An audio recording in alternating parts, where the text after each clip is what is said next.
I found out my sister's wedding had taken place 7 days ago without a single invite sent my way. My family posted photos, smiling as if I had never existed. Then, weeks later, she called to borrow my lake house. That was when I realized they were not just forgetting me. They were hiding something massive. What they did not know was that I had already started saving every piece of evidence before she even dialed my number. My name is Elena James, and I was 34 years old when I realized that being the responsible one does not make you loved. It just makes you useful. And when you are no longer useful, you are invisible. It was a Tuesday evening in Chicago, the kind of gray, blustery mid-spring day where the wind whips off the lake and rattles the window panes of my apartment. I was sitting on my beige sofa, a glass of Pinot Noir in one hand and my cell phone in the other, feeling an uncharacteristic flutter of excitement in my chest. I was talking to Aunt Marjorie. Marjorie was my mother's younger sister, the only person in the James family tree who did not make me feel like I was walking on a floor covered in eggshells. "I finally picked up the dress from the tailor today," I said, my voice bright.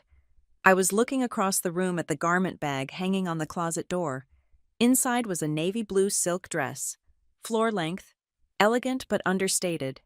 I had spent $600 on it, plus another $100 for rush alterations. It fits perfectly. I was worried the navy might be too dark for a spring wedding, but Mom said Sienna wanted everyone in cool tones, so I think it will work. I am driving down Friday morning. I already put in my request for 2 days off at Redwood Meridian. I paused, waiting for Marjorie to chime in with her usual warmth, perhaps a comment about how lovely the ceremony would be, or a joke about how my father would inevitably embarrass himself on the dance floor, but there was nothing. Just a hollow, static silence on the other end of the line. "Marjorie?" I asked, pulling the phone away from my ear to check the connection. "Are you there?" "I am here. Elena." Her voice had changed. The warmth had evaporated, replaced by a strange, brittle tone. It sounded like the voice used by doctors when they walk into a waiting room to deliver bad news. "Okay," I said, a small frown forming between my brows. "Is everything all right? Is it Dad? Did his blood pressure spike again?" "No, Elena. It is not your father." Marjorie took a breath. It was a ragged, heavy sound that traveled clearly through the receiver. "Elena, honey, you are talking about driving down next Friday, for the wedding." "Yes," I said, confused. "For Sienna's wedding, it is next Saturday, the 15th. The silence stretched again, longer this time, agonizing and thick. "Elena," Marjorie whispered, and I could hear the tremor in her voice. "The wedding is not next Saturday. The wedding was last week." The words did not make sense. They hung in the air like a foreign language I could not translate. I laughed. A short, nervous burst of sound. "What? No, that is impossible. The invitation, well, I mean, the save the date email Sienna sent 6 months ago said mid-May. We talked about it. Mom and I talked about it. They moved it up," Marjorie said, her voice dropping so low I had to press the phone hard against my ear. "They moved it up to the first weekend of May. Elena, it happened 4 days ago. It is done." I sat perfectly still. The wind rattled the window frame again. A sharp, aggressive clatter. But inside my head, the world had gone completely silent. My hand tightened around the stem of my wineglass until my knuckles turned white. "You mean," I started, but my throat closed up. I had to swallow hard to force the words out. "You mean they got married? Without me?" "I thought you knew," Marjorie said, and now she was speaking fast, panic bleeding into her tone. "When I did not see you there, I asked your mother. She said you had a work emergency. She said you were devastated, but you could not get away from the firm. She told everyone you sent your love." I felt the blood drain from my face. It was a physical sensation, a cold rush descending from my scalp down to my toes. "I did not have a work emergency," I said, my voice sounding robotic, detached. "I requested time off weeks ago. My bag is packed. I bought a gift. I bought a KitchenAid mixer. Marjorie, it is sitting in a box by the door. Oh my God, Marjorie breathed. Oh, Elena. I hung up. I did not say goodbye. I did not ask for more details. I simply took the phone away from my ear and tapped the red button. My hands were shaking, not with sadness, but with a violent, vibrating shock. I needed to see it. If it was true, there would be proof. I opened the social media app on my phone. My thumb hovered over the search bar, but I did not even have to search.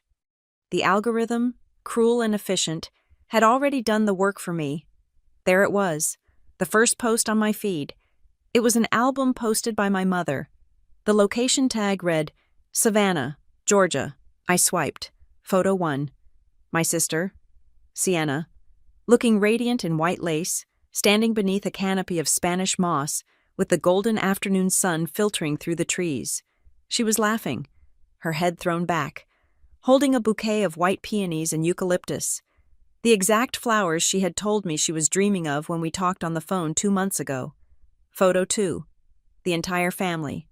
My father, looking handsome in a tan linen suit, his arm around my mother, who was wearing a pale blue gown that cost more than my first car. And next to them, Sienna and her new husband, Evan, and around them, aunts, uncles, cousins. I zoomed in. I scanned every face in the crowd. I saw Uncle Jerry, who never left his house in Ohio. I saw Sienna's friends from college. I even saw our neighbor, Mrs. Gable, who had lived next door to us for 3 years when we were teenagers. Everyone was there. There were 60, maybe 70 people in that frame, but there was no me. I swiped again. The reception. Tables set with crisp white linens and crystal glasses, people dancing, my father giving a toast, a microphone in his hand, his face flushed with joy. I went to the comments section. I needed to see it. I needed to see someone asking where I was. I scrolled through the congratulations, the heart emojis, the beautiful family exclamations. So happy for you all. Stunning bride. What a perfect day. I scrolled until my thumb hurt. Hundreds of comments. Not a single person asked, "Where is Elena?" It was not just that they had forgotten to invite me. You do not forget a sibling. You forget to invite a second cousin or a coworker. You do not forget the person who drove your sister to soccer practice for 6 years. You do not forget the person who paid for your mother's dental surgery last year when insurance denied the claim. This was not an oversight. This was an excision. They had curated the perfect day, and for it to be perfect, they had decided I could not be there. Marjorie said my mother told people I had a work emergency. That was the lie they used to cover the gap. They had rewritten reality before the event even started, so that my absence would not be a question. But a footnote. I put the phone down on the coffee table, face down, as if the device itself were radioactive. I stood up and walked to the window, looking out at the Chicago skyline. The lights of the city were blurring together. I was 34 years old. I was the risk lead at Redwood Meridian Partners. My entire career was built on the ability to foresee disaster. I spent my days analyzing corporate structures, looking for weak points, identifying liabilities, and predicting collapses before they happened. I was the person companies paid thousands of dollars an hour to tell them where they were vulnerable, and yet I had missed the rot in the foundation of my own life. I looked around my apartment. It was a 1-bedroom in Lincoln Park. It was small, clean, and organized. I drove a 10-year-old sedan that rattled when I went over 60 miles an hour. I brought my lunch to work every day in a glass container.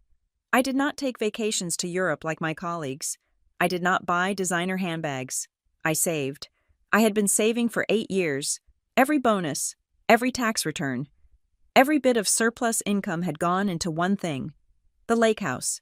It was 300 miles north, tucked away in the woods of northern Wisconsin. It was not a mansion, but it was mine. 3 bedrooms, a wide wraparound porch, and a wooden dock that jutted out into water so clear it looked like glass in the morning. I had bought it 18 months ago. I had drained my savings to the bare minimum to make the down payment and handle the renovations. I had bought it for me, yes, but in my head, I had bought it for us. I had imagined 4th of July weekends there. I had imagined my father fishing off the dock. I had imagined Sienna bringing her future children there to learn how to swim. I had imagined that if I provided the perfect venue, the perfect gathering place, I would finally cement my position in the center of the family. I thought if I built the stage, they would finally want to act in the play with me. I had even installed a ramp off the back deck specifically because I knew my mother's knees were getting bad and she struggled with stairs. I had built a home for a family that did not want me. I turned away from the window and looked back at the closet door. The garment bag was still hanging there. The plastic cover caught the light from the street lamp outside. Inside was the navy dress. I had spent hours looking for it. I had wanted something that would blend in, something that would look good in photos, but not draw attention away from the bride. I wanted to be the perfect sister. Supportive, present, invisible in the right way, not the wrong way. I walked over to the door. My footsteps sounded loud on the hardwood floor. I reached out and touched the plastic. It felt cold. My mother had told people I was busy. She had lied to her own sister. She had lied to the guests. And Sienna? Sienna had posed for those photos, smiling that wide, perfect smile, knowing that at that very moment I was sitting in Chicago, checking the tracking number on a KitchenAid mixer, thinking I was going to see her in a week. They had let me believe the lie. They had let me request time off. They had let me spend money I worked hard for on a dress I would never wear. Why? Because it was easier. Because telling me the truth, that they did not want me there, would have caused a scene. It would have required a conversation. It would have required them to acknowledge that they were cruel, by lying, by letting me find out after the fact. They avoided the conflict. They got their perfect, drama-free day. And now, they expected me to what? See the photos and fade away? Accept the work emergency excuse retrospectively? I felt a snapping sensation in my chest. It was not a heart attack. It was not a sob breaking free. It was the sound of a tether breaking. The thick steel cable of obligation that had tied me to them for 3 decades simply sheared in half. I did not cry. I checked my face in the hallway mirror. My eyes were dry. My expression was terrifyingly calm. I looked like I was analyzing a spreadsheet that contained a significant error, calculating the necessary steps to correct it. I opened the closet door.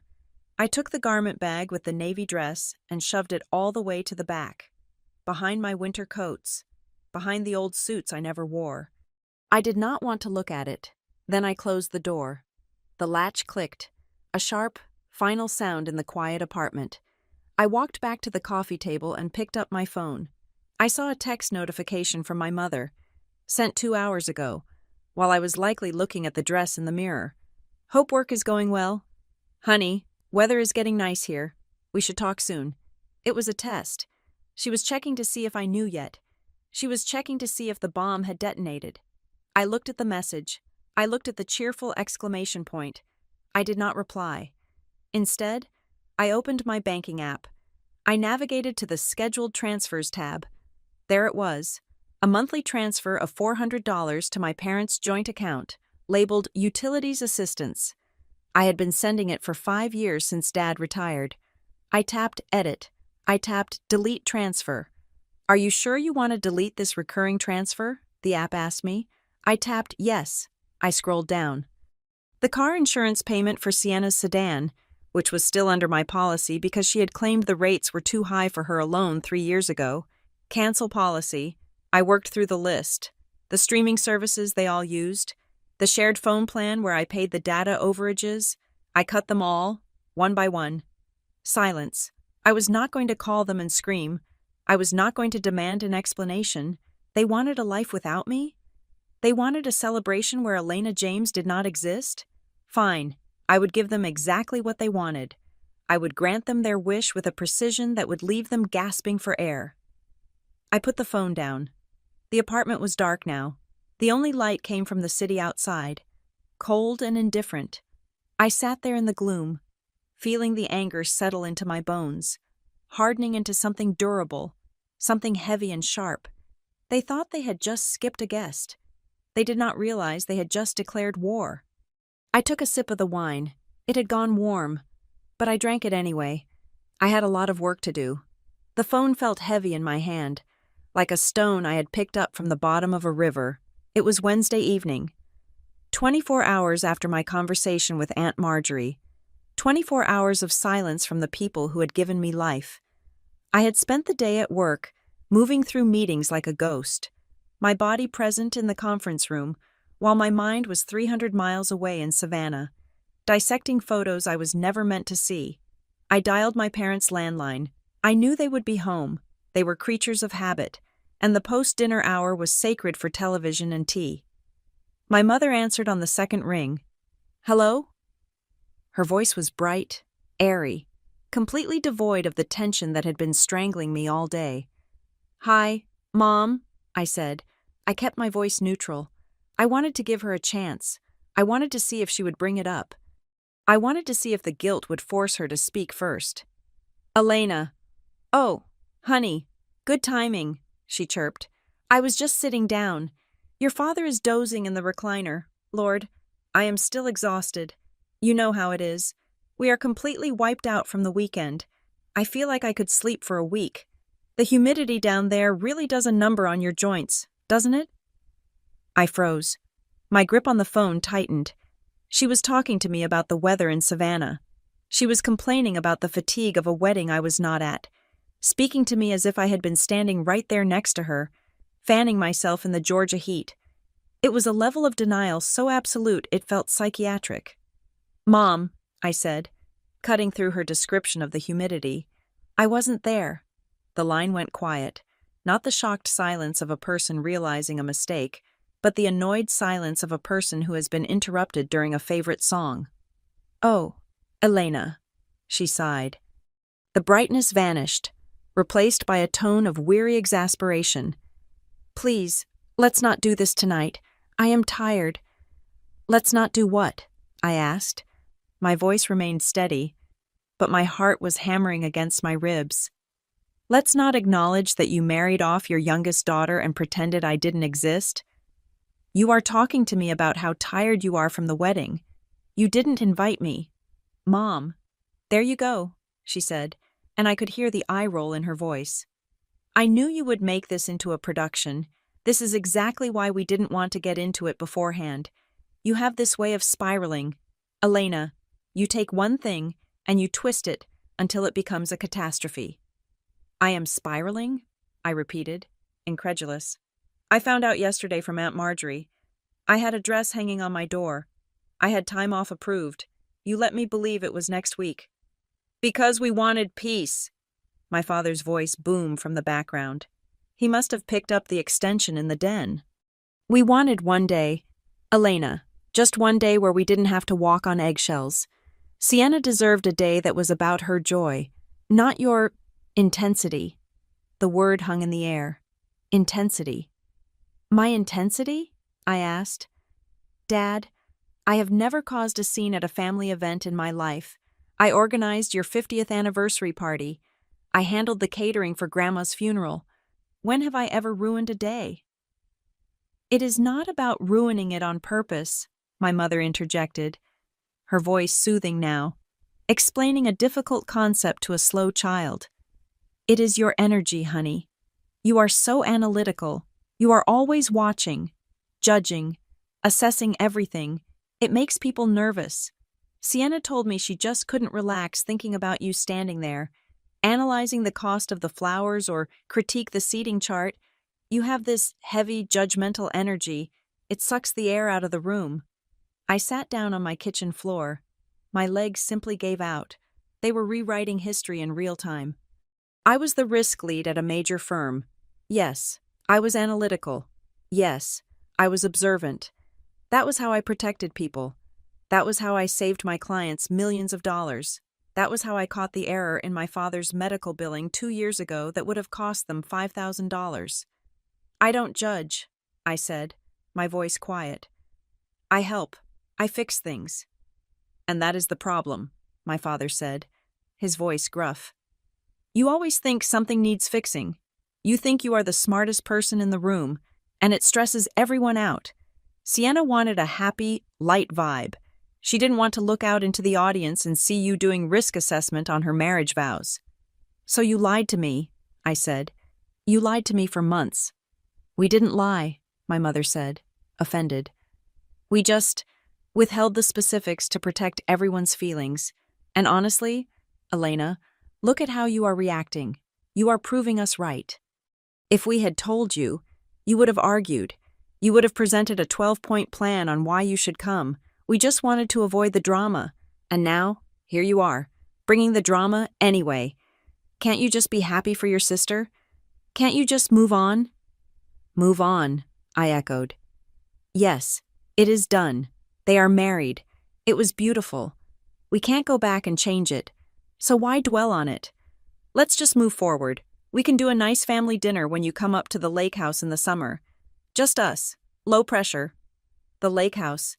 They were already planning their next vacation at my property. I have to go, I said. Elena, don't be like this, my mother called out, but I pulled the phone away and pressed the end call button. I sat on the cold tile of my kitchen floor, staring at the refrigerator. The humming of the compressor was the only sound in the apartment. It was a masterclass in gaslighting. In the span of 3 minutes, they had transformed themselves from liars into victims of my intensity. They had turned my exclusion into a necessary defensive measure against my personality. I was not the daughter left behind. I was the dark cloud they had successfully dodged. And the worst part was, for a split second, I wondered if they were right. That is what families like mine do to you. They train you to doubt your own reality, but then, the memories came, not the vague feelings, but the hard data points. My mind, the very analytical machine they despised, began to pull up the files. My 30th birthday, 4 years ago, I had come home from work expecting, perhaps foolishly, a surprise, or at least a dinner. The house was dark. When I called Mom, she sounded surprised. Oh, we thought you were working late. Honey, you are always working. We went to that Italian place with the cousins. There really wasn't room for another chair. I had eaten cereal over the sink that night. I wasn't working. I had told them 3 times I was taking the afternoon off. The appendicitis incident. I was 28. I drove myself to the ER because Mom said she had a book club meeting she couldn't miss, and Dad was golfing. It is probably just gas. Elena, you worry too much. When I woke up from surgery, the room was empty. They came the next day for 20 minutes, bringing Sienna, who spent the entire time complaining about the hospital smell. Thanksgiving, 2 years ago, I arrived to find the table set for 8. There were 9 of us. Oh, oops, my aunt had said. We miscounted. I ended up eating at the coffee table in the living room while they laughed in the dining room. I told myself it was a mistake. I told myself it was funny. It wasn't a mistake. It was a hierarchy. I stood up. The sadness was evaporating, replaced by a cold, clinical clarity. If they saw me as nothing more than a resource, an ATM, a fix-it person, a safety net, then I needed to stop acting like a family member and start acting like a bank that had just closed its doors. I walked to my laptop and opened it. I had started the process last night, deleting the obvious recurring transfers, but now I needed to go deeper. I needed to perform a full forensic audit of my relationship with the James family. I pulled up my bank statements going back 5 years. I exported them into a spreadsheet. I started highlighting. Row 45. Auto shop. Invoice. 2209. $850. That was for Sienna's transmission. She had called me crying, saying she couldn't get to work. I paid it instantly. She never mentioned it again. Row 112. Dr. Henderson. Dental. $2,000. Dad's root canals. He said his pension check was late. It wasn't. He just didn't want to dip into his savings. Row 304. Verizon Wireless. $180 a month, every month, for 5 years. I paid the family plan, all of it. Sienna, Mom, Dad. I had added them to my corporate discount plan years ago to be nice. They had upgraded their phones annually. I paid the device fees. Row 560. Lake house renovation. Contractor. This was my house, yes, but I looked at the notes. Added ramp per mom's request. Screened-in porch per Sienna's request. Upgraded water heater for high capacity per dad's request. I summed up the column for family support. The number at the bottom of the spreadsheet was staggering. It was enough to buy a luxury car. It was enough to travel the world for a year. $38,450 over 5 years. And that was just the direct cash. That didn't count the groceries I bought when I visited, the flights I booked for them, the loans that were never repaid. I looked at the number, then I looked at the phone. They called me judgmental. They called me analytical. They said I kept score. Okay, I whispered to the empty room. If I am the one who keeps score, then let's settle the accounts. I opened the Verizon tab. I didn't cancel the plan. That would trigger a cancellation fee for me. Instead, I went into the device management settings. I selected Sienna's iPhone 14 Pro. Suspend service. I selected Mom's line. Suspend service. I selected Dad's line. Suspend service. The screen asked for a reason. I typed, stolen. It wasn't a lie. They had stolen my time, my love, and my dignity. Next, I went to the insurance portal, Sienna's car. I had removed the payment method last night, but the policy was still active until the end of the month. I didn't want to wait. I clicked Cancel Policy Effective Immediately. I navigated to the streaming services, Netflix, Hulu, HBO, Spotify Family Plan. Everyone had their own profiles. Sienna's profile was named Princess. Mom's was Queen Bee. Mine was just Elena. I changed the password on the master account. Then I clicked Sign out of all devices. It was petty. It was small. But it was also the only language they might understand. They lived in a world of comfort that I subsidized. They navigated life on roads I paved for them, and they had the audacity to tell me that my presence was a burden while they picked my pockets. I sat back in my chair. My heart rate had slowed. The panic was gone.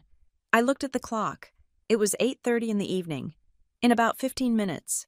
My father would try to check the baseball scores on his phone. My mother would try to resume the episode of the crime drama she was watching on the living room TV. Sienna, presumably on her honeymoon, or back at her new husband's house, would try to stream a playlist, and everything would go dark. They wouldn't know it was me. Not immediately. They would think it was a glitch. They would think the internet was down. They would restart their routers. They would toggle their Wi-Fi, but then they would check the accounts, and they would see the words, account suspended, payment failed, user access revoked. I closed my laptop. A strange, grim satisfaction settled in my chest. It wasn't happiness. It was the feeling of a surgeon who has finally cut out a tumor that has been feeding on the host for too long. They wanted me to move on. They wanted me to be less involved. Done. I walked to the window and looked out at the city lights. I wondered how long it would take. I wondered who would break first.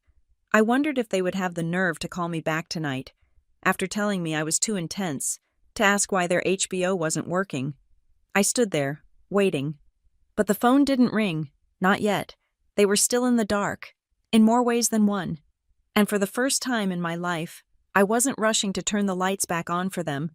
I was going to let them sit in the shadow they had cast. The silence from my family was deafening. It had been nearly 24 hours since I had severed their digital lifelines, canceled the insurance, suspended the phones, cut the streaming services, and yet, no one had banged on my door. No landline calls, no emails screaming for an explanation. It was a tactical silence, the kind that usually precedes an ambush. I sat at my desk at Redwood Meridian on Thursday morning, staring at a risk assessment report for a logistics company in Ohio, but the words were swimming before my eyes. Then, my personal phone buzzed.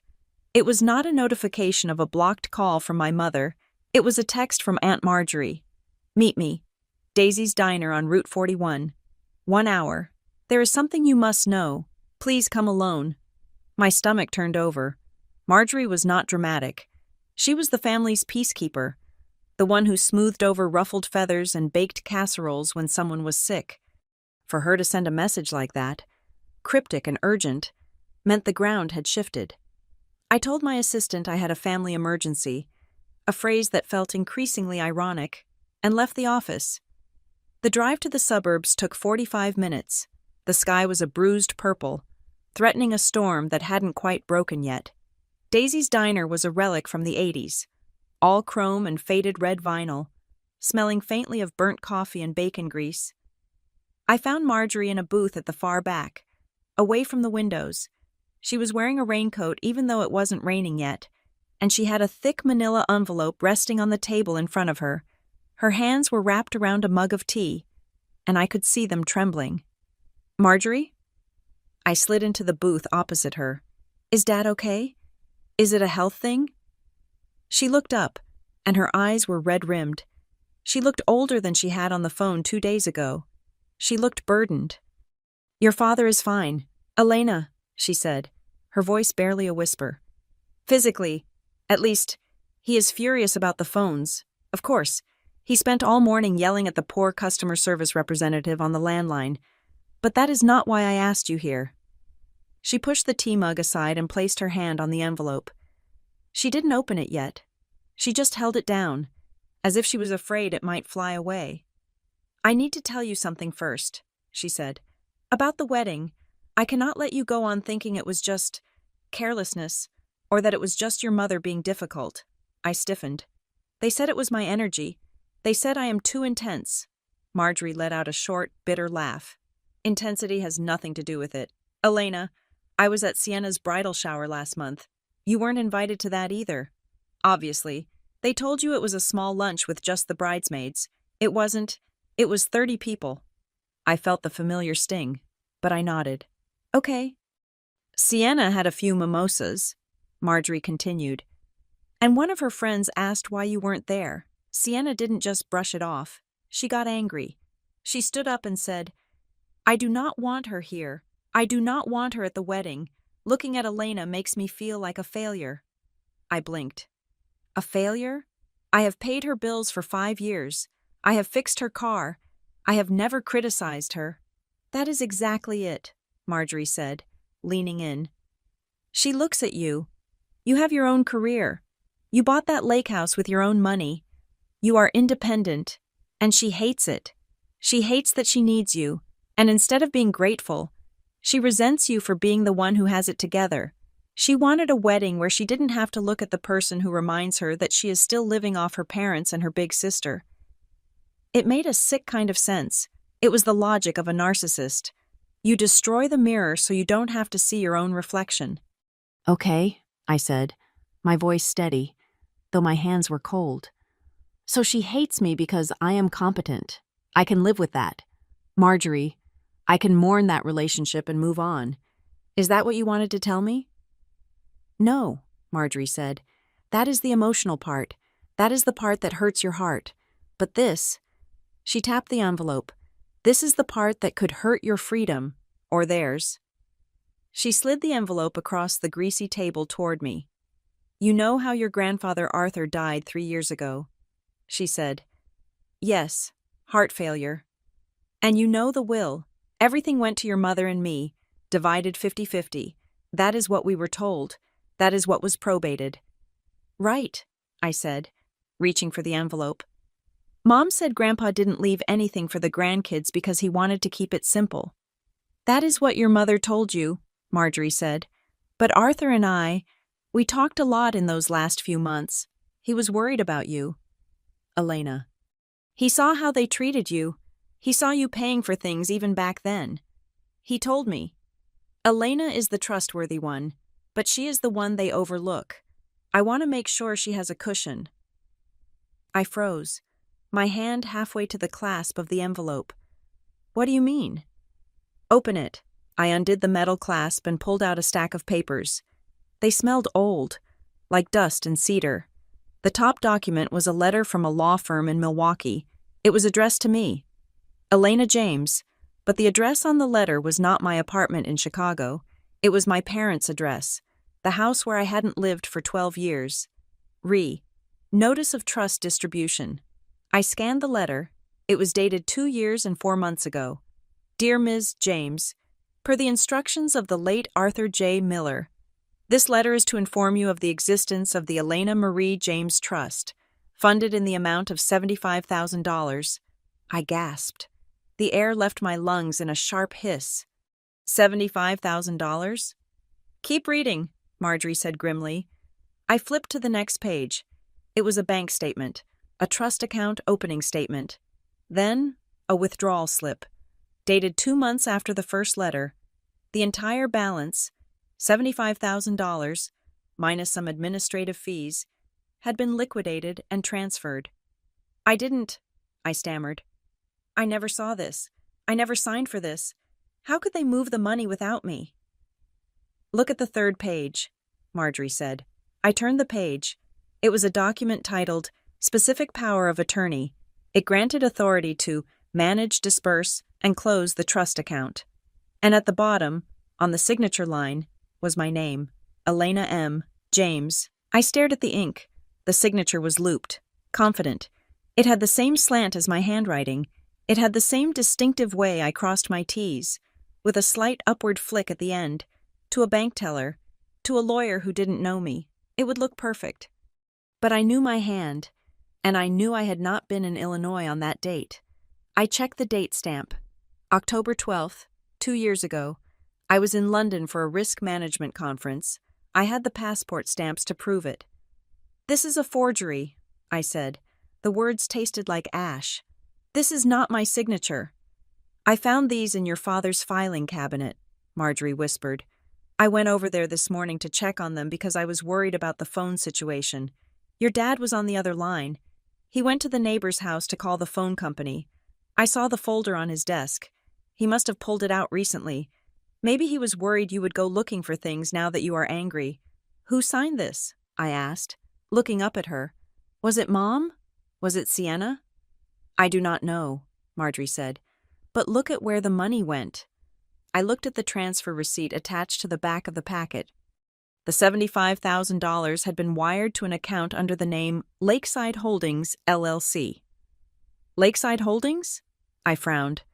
I have never heard of that. Neither had I, Marjorie said. But do you remember 2 years ago? That was right before Sienna got engaged. That was when Evan's family started coming around. Sienna was desperate to look the part. She bought that new wardrobe. She leased the luxury SUV. Mom and Dad suddenly did that remodel on their kitchen. My mind was racing, connecting dots I hadn't even known existed. $75,000. It wasn't a fortune to a billionaire, but to my family? It was a lifeline. It was the difference between looking middle class and looking wealthy enough to marry into Evan's family. They stole it, I said. My voice was dangerously calm. They intercepted the mail. They realized Grandpa left me money. They forged a power of attorney, and they took it. They justified it, I am sure, Marjorie said, tears leaking from her eyes now. They probably told themselves you didn't need it. You have a good job. You have savings. They probably said, Elena is doing fine. The family needs this more. That is how they think. Elena, what is yours is theirs. I looked down at the forged signature again. It wasn't just theft. Theft is when you take a wallet. This was identity fraud. This was a felony. They had impersonated me. They had walked into a bank or a lawyer's office, presented false credentials, and signed my name. Does anyone else know you have this? I asked. No. I took the folder. I didn't think. I just grabbed it and ran. Marjorie reached across the table and grabbed my hand. Her grip was tight, desperate. Elena, I didn't want to believe it, but when I saw the signature, I knew because you always use a blue ink pen. You have since you were in college. This is black ink. It was such a small detail. A detail only a family member would notice, or miss. Why are you giving this to me? I asked. You know what I have to do with this, Marjorie. I can't just ignore it. This is a crime. Marjorie nodded slowly. She pulled her hand back and wiped her face. Because they cut you out of the wedding, because they let you sit alone in Chicago while they celebrated, because yesterday, when you cut off their phones, your mother didn't say, "We hurt her," she said. "How dare she do this to us after all we have done?" They do not see you as a person, Elena. They see you as a resource, and I cannot watch them consume you anymore." I looked out the window. The rain had finally started. It was streaking against the glass, distorting the view of the parking lot. I felt a coldness spreading through my chest that was far deeper than the anger I had felt the night before. The night before, I had been angry at my family for being mean, for being selfish. But this was different. This meant that for the last 2 years, every time I bought them dinner, every time I paid a bill, every time I transferred money to their account, they were laughing at me. They were sitting on a pile of cash they had stolen from me and still asking for more. They hadn't just forgotten to invite me to a wedding. They had systematically erased my identity to fund their own illusions. "I need to keep this," I said, placing my hand on the folder. "I know," Marjorie said. "Be careful. Elena, if they find out you know, they will panic. People do dangerous things when they panic." "They should be the ones panicking," I said. I picked up the folder. It felt heavy, like it was made of lead. I stood up. I didn't even look at the menu. I couldn't eat. I felt sick, but it was a useful kind of nausea. It was the nausea of adrenaline. "Thank you, Marjorie," I said. "Go home. Don't tell them you saw me. If they ask, you were at the grocery store." "What are you going to do?" she asked, looking up at me with fearful eyes. "I am going to find out who owns Lakeside Holdings LLC, I said, "and then I am going to find out who notarized this signature, because a power of attorney needs a notary stamp, and whoever stamped this is going to lose their license." I walked out of the diner into the rain. The water was cold on my face, but I barely felt it. I got into my car and threw the folder onto the passenger seat. I sat there for a moment, gripping the steering wheel. My sister didn't invite me to her wedding because I made her feel like a failure. My parents didn't invite me because I was too intense.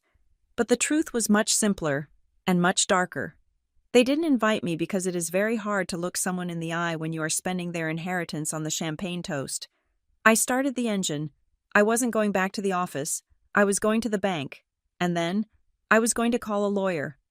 Not a family lawyer, a criminal one. The family drama was over. The investigation had just begun. I drove north.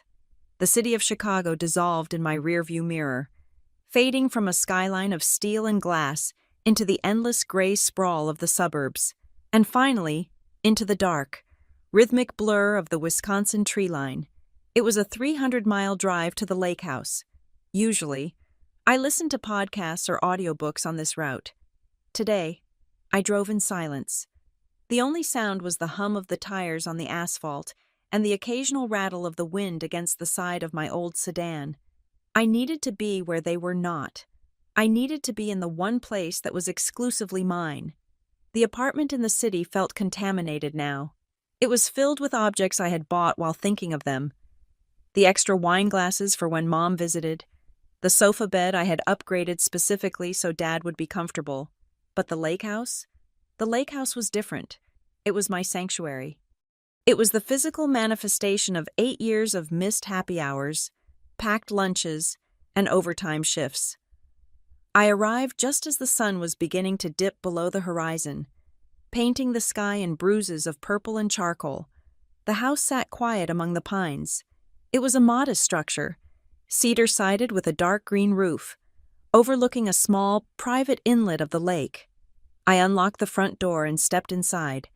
The air was stale and cold, smelling of pine needles and damp wood. I did not turn on the lights immediately. I just stood in the entryway, breathing in the silence. For a long time, I had dreamed of filling this silence. I had imagined the sound of my father laughing at the kitchen island, the clatter of my mother's jewelry as she set the table, Sienna's voice complaining playfully about the lack of cell service. I had built this place as a stage for a family that did not exist.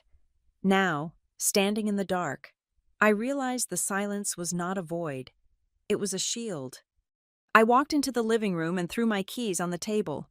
I had the folder Marjorie had given me in my bag, but I was not ready to look at it again. Not yet. My mind was itching with a memory. Something Marjorie had said about Grandpa Arthur. He was worried about you. There was a box, I had moved it up here 6 months ago when I was clearing out the storage unit in the city. It was a heavy wooden chest, an old military footlocker that had belonged to Grandpa. I had never really gone through it thoroughly. I had been too busy managing my career and managing my family's crises to sit down with the past. I found it in the guest bedroom closet, tucked behind a stack of extra blankets. I dragged it out into the center of the room. The hinges groaned as I lifted the lid. Inside, it was a chaotic museum of a man's life: old fishing lures, maps of Europe from the 1940s, a broken watch, and at the bottom, a thick brown envelope. It did not look like the other papers. The other papers were yellowed and brittle. This one was crisp. I picked it up. My name was written on the front in Grandpa's shaky, block-letter handwriting. For Elena, only Elena. My heart hammered against my ribs. I sat down on the floor, crossing my legs. I carefully slit the top of the envelope open. Inside, there were two things. The first was a photocopy of a letter from a law firm, the same firm that had sent the notification about the trust fund Marjorie had shown me. But this was a draft, a copy he had kept for himself. The second thing was a note, written on a piece of yellow legal pad paper. The ink was blue, the strokes jagged, as if he had been writing in pain or in a hurry. My dear Elena, if you are reading this, it means I am gone. It also means that you have found this box, which I told your mother to give to you, but which I suspect she will not. I have hidden this note inside the lining of the fishing tackle box inside the chest, hoping you are the one to clean it out. You were always the only one with the patience to untangle the lines. I have set up a small trust for you. It is not a fortune, but it is enough to keep you safe. I have not told your parents about the amount. I have only told them that I'm leaving something for the family. I know them. Elena, I love them. But I know them. They see money as water, something to be used until the well is dry. You see it as a foundation. If you have not received a letter from the firm of Henderson Clark within 6 months of my passing, you must call them. Do not ask your father. Do not ask your mother. Call the firm. I fear they may try to intercept it. You are the strong one, Elena. But even the strong ones need armor. Love, Grandpa. I lowered the paper. My hands were shaking so hard the paper rattled like a dry leaf. He knew. He had known 3 years ago. He had looked at his own daughter, my mother, and he had seen the greed in her. He had looked at his son-in-law, my father, and seen the weakness. He had tried to warn me from the grave. I looked at the envelope again. I ran my thumb over the seal. It was bumpy. The adhesive was thick and uneven. I held it up to the light coming from the hallway. The paper fibers near the flap were torn. Someone had steamed this open. Someone had read it, and then they had glued it back shut. I felt a wave of nausea roll through me. This box had been in my parents' basement for 2 years before I took it. They had gone through it.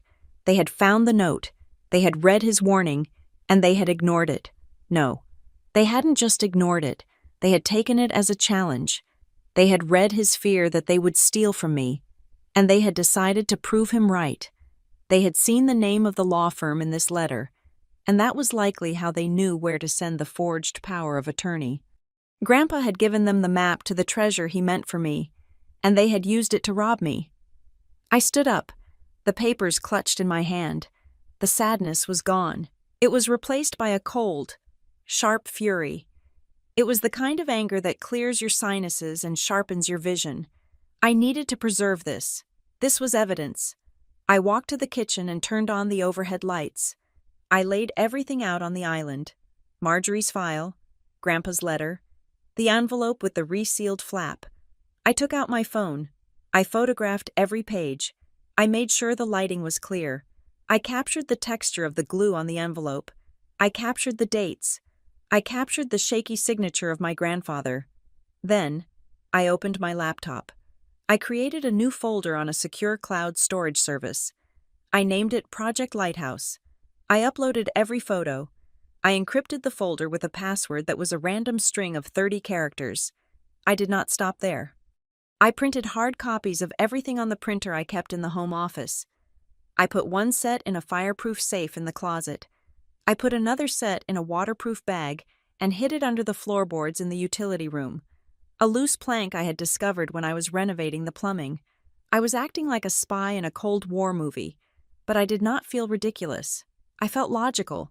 I was dealing with people who had looked me in the eye for 2 years, eaten food at my table, and accepted my charity, all while knowing they had committed a felony against me. I needed a second opinion.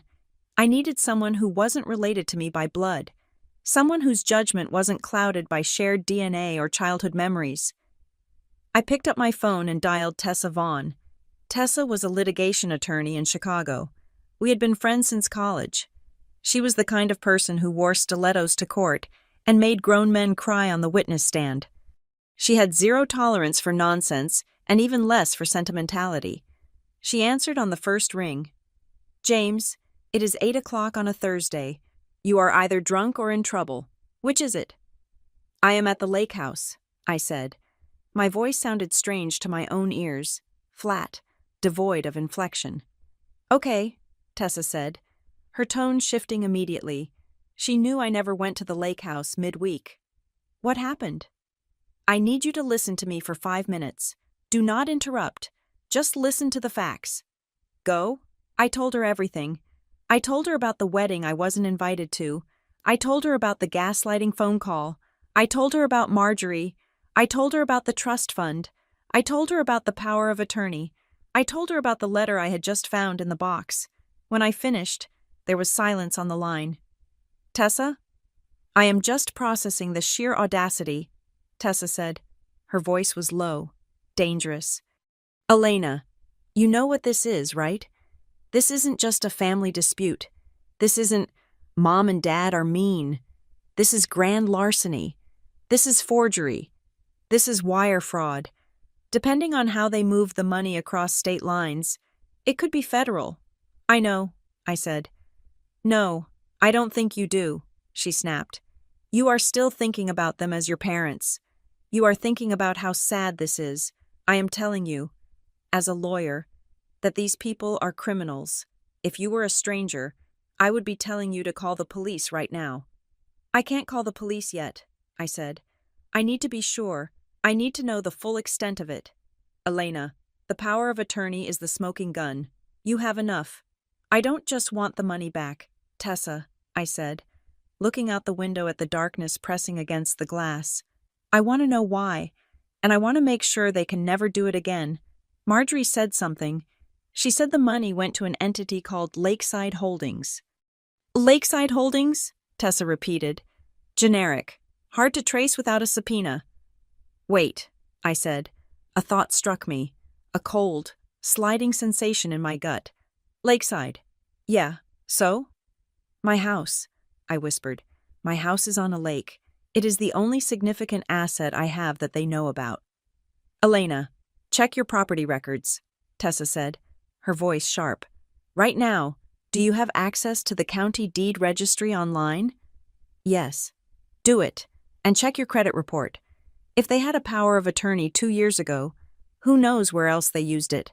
Those things can be broad. Elena, if it was a general power of attorney, they could have opened credit cards, taken out loans." "It was a specific power of attorney," I said, remembering the document. "But that was just the one Marjorie found. What if there were others?" I put Tessa on speaker and opened a new tab on my laptop. My fingers flew across the keyboard. I logged into the credit monitoring service I used for work. I pulled up my report. My credit score was 780. Solid. I scanned the open accounts, my mortgage, my car loan, my credit cards. Everything looked normal. I let out a breath. "Credit looks okay." "Check the inquiries," Tessa commanded. "Hard inquiries." I scrolled down to the bottom of the report. Inquiries in the last 24 months. There was one from the mortgage lender I used for the lake house. That was legitimate. But there was another one, dated 3 months ago. North Star Appraisal Title Services. "Tessa," I said, my voice trembling. "There is an inquiry from an appraisal company. 3 months ago. Did you refinance?" "No." "Did you apply for a home equity line of credit?" "No." "Then why is someone appraising your house?" "Elena?" Tessa asked. The question hung in the air like a blade. I quickly opened the County Land Registry website. I searched for my property address. Owner, Elena M. James. It was still in my name, thank God. But then I looked at the Recent Activity tab. Request for copy of deed. March 12th. Request for plat survey. March 15th. Someone was building a file on my house. Someone was preparing paperwork. You don't order a survey and an appraisal unless you are planning to sell, refinance, or transfer, I whispered. What? They are trying to take the house, I said. Tessa, they are trying to take the lake house.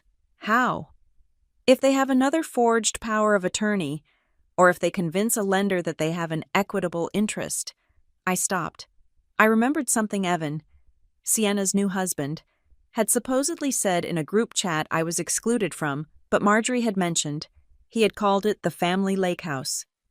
They have been positioning this place as a family asset, I said, the realization dawning on me with horrifying clarity. Sienna probably told her rich in-laws that this house belongs to the family. Maybe they are trying to use it as collateral for something, or maybe they are trying to transfer the title to a trust they control. Tessa finished for me. Lakeside Holdings. It fits. Elena, they steal the cash first.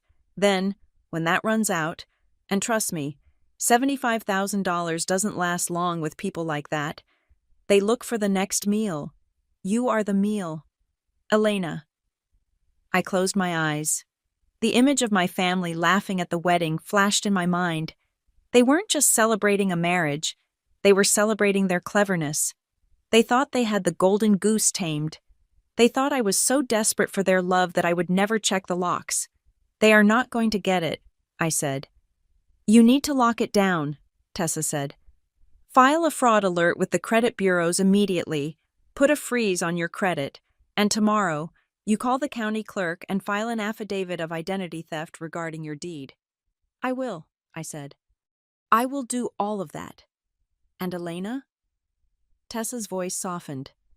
Just a fraction. You need to be careful. If they are this deep in, they are desperate. People who steal from their children don't stop because you ask them nicely. They stop when they hit a wall. I am the wall, I said. Good. Call me tomorrow. I will draft a preservation letter for you to send them. We are going to bury them in paper before they can lift a pen. I hung up.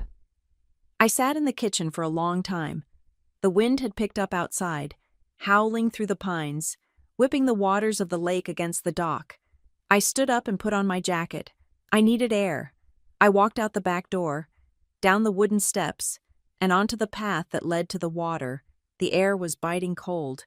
It smelled of rain and wet earth. I walked to the end of the dock. The lake was a black void. Stretching out into nothingness, the water lapped against the pilings, a steady, rhythmic slap. I looked back at the house, my house. The warm yellow light spilling from the kitchen windows looked inviting. Safe. For years, I had looked at that house and seen a gathering place. I had seen a venue for Thanksgiving dinners and Christmas mornings. I had seen a place where, if I just worked hard enough and made it beautiful enough, my family would finally love me. I had been so stupid. They didn't love the builder. They only loved the shelter. And now they wanted to evict the builder and keep the shelter. I reached into my pocket and touched the cold metal of the house keys. I thought about the $75,000. I thought about the wedding photos. I thought about the appraisal inquiry. They had taken my past. They had taken my memories. And now they were coming for my future. I took a deep breath, filling my lungs with the sharp, cold air. No, I said to the darkness. I wasn't going to ask them why. I wasn't going to beg for an explanation. I wasn't going to give them the satisfaction of a confrontation where they could gaslight me and call me intense. I was going to let them walk right into the trap they had set for themselves. I turned around and walked back toward the house. My steps were heavy, deliberate on the wooden planks. Lakeside Holdings. I would find out who they were. I would find the notary. I would trace every cent. I opened the door and stepped back into the warmth. I locked the deadbolt behind me. It clicked into place with a sound that felt like a gavel coming down. The trial had begun, And for the first time in my life, I was the one holding the hammer. It had been 3 weeks since I drove away from the lake house with a trunk full of evidence and a heart that had turned into a block of ice. 3 weeks of absolute radio silence. I had returned to Chicago and gone about my life with the precision of a machine. I went to work. I went to the gym. I ate grilled chicken and vegetables. I slept 7 hours a night. I did not check their social media. I did not ask Aunt Marjorie for updates. I simply existed in the vacuum I had created, waiting for the other shoe to drop. I knew it would drop. People like my family do not just fade away. They operate on a cycle of need. As long as they did not need anything, they were content to ignore me. But eventually, the hunger would return. It happened on a Tuesday afternoon. I was sitting in my office at Redwood Meridian, reviewing a compliance audit for a manufacturing client, when my phone buzzed on the mahogany desk. The name on the screen made my pulse spike, just for a second, before my training took over. Sienna. I stared at the screen. I had not spoken to my sister since before her wedding. I had not received a text, an email, or a postcard. She had not reached out when her phone service was suspended. She had likely just jumped onto her husband's plan without a second thought. I picked up the phone. I pressed record on the external dictaphone app I had installed on my laptop, a trick Tessa had taught me, and then I answered. Hello? Elena. Oh my gosh. Hi? Her voice was like syrup. It was high, breathless, and drenched in a performance of sisterly affection that was so thick it was almost nauseating. It was the voice she used when she wanted to borrow my car or when she needed me to cover a bill she had forgotten. There was no hesitation, no awkwardness. It was as if the last month had never happened, as if she had not stood in a white dress and erased me from her life. Hello, Sienna, I said. My voice was flat. I did not ask how she was. I did not ask about the honeymoon. I am so glad I caught you, she breezed on, ignoring my tone completely. I know you are super busy with work. You are always working, right? But I had a huge favor to ask. Well, not really a favor. More of a plan. She paused, waiting for me to make an encouraging noise. I said nothing. So, she continued, a tiny crack of nervousness appearing in her polish. Evan's parents are flying in from Connecticut next weekend. You know they have that place in Martha's Vineyard, right? They are very particular. Anyway, we were talking about doing a little family getaway to welcome them properly, a sort of post-wedding celebration since the wedding itself was such a blur. The audacity was breathtaking. She was mentioning the wedding. She was acknowledging it had happened, and in the same breath, asking for something. And I told them, she said, her voice dropping into a conspiratorial whisper, that we have this amazing lake house in Wisconsin. I showed them pictures, the ones from your Instagram, actually, and they fell in love with it. They said it looked so rustic and charming. So, I was thinking we could head up there Friday night. Just us, Mom and Dad, and Evan's parents. It would be such a good bonding trip. She stopped. This was the moment where I was supposed to say, Of course. Let me get the cleaners in. Do you need me to stock the fridge? I looked at the recording timer ticking on my laptop screen. No, I said. The silence that followed was heavy. It was the sound of a script being shredded. What? She asked. The syrup was gone. Her voice was sharp, confused. No, I repeated. The house is not available. What do you mean? Not available? She sounded genuinely baffled. Are you using it? Mom said you are in the city this month for quarter-end close. You are never there in June.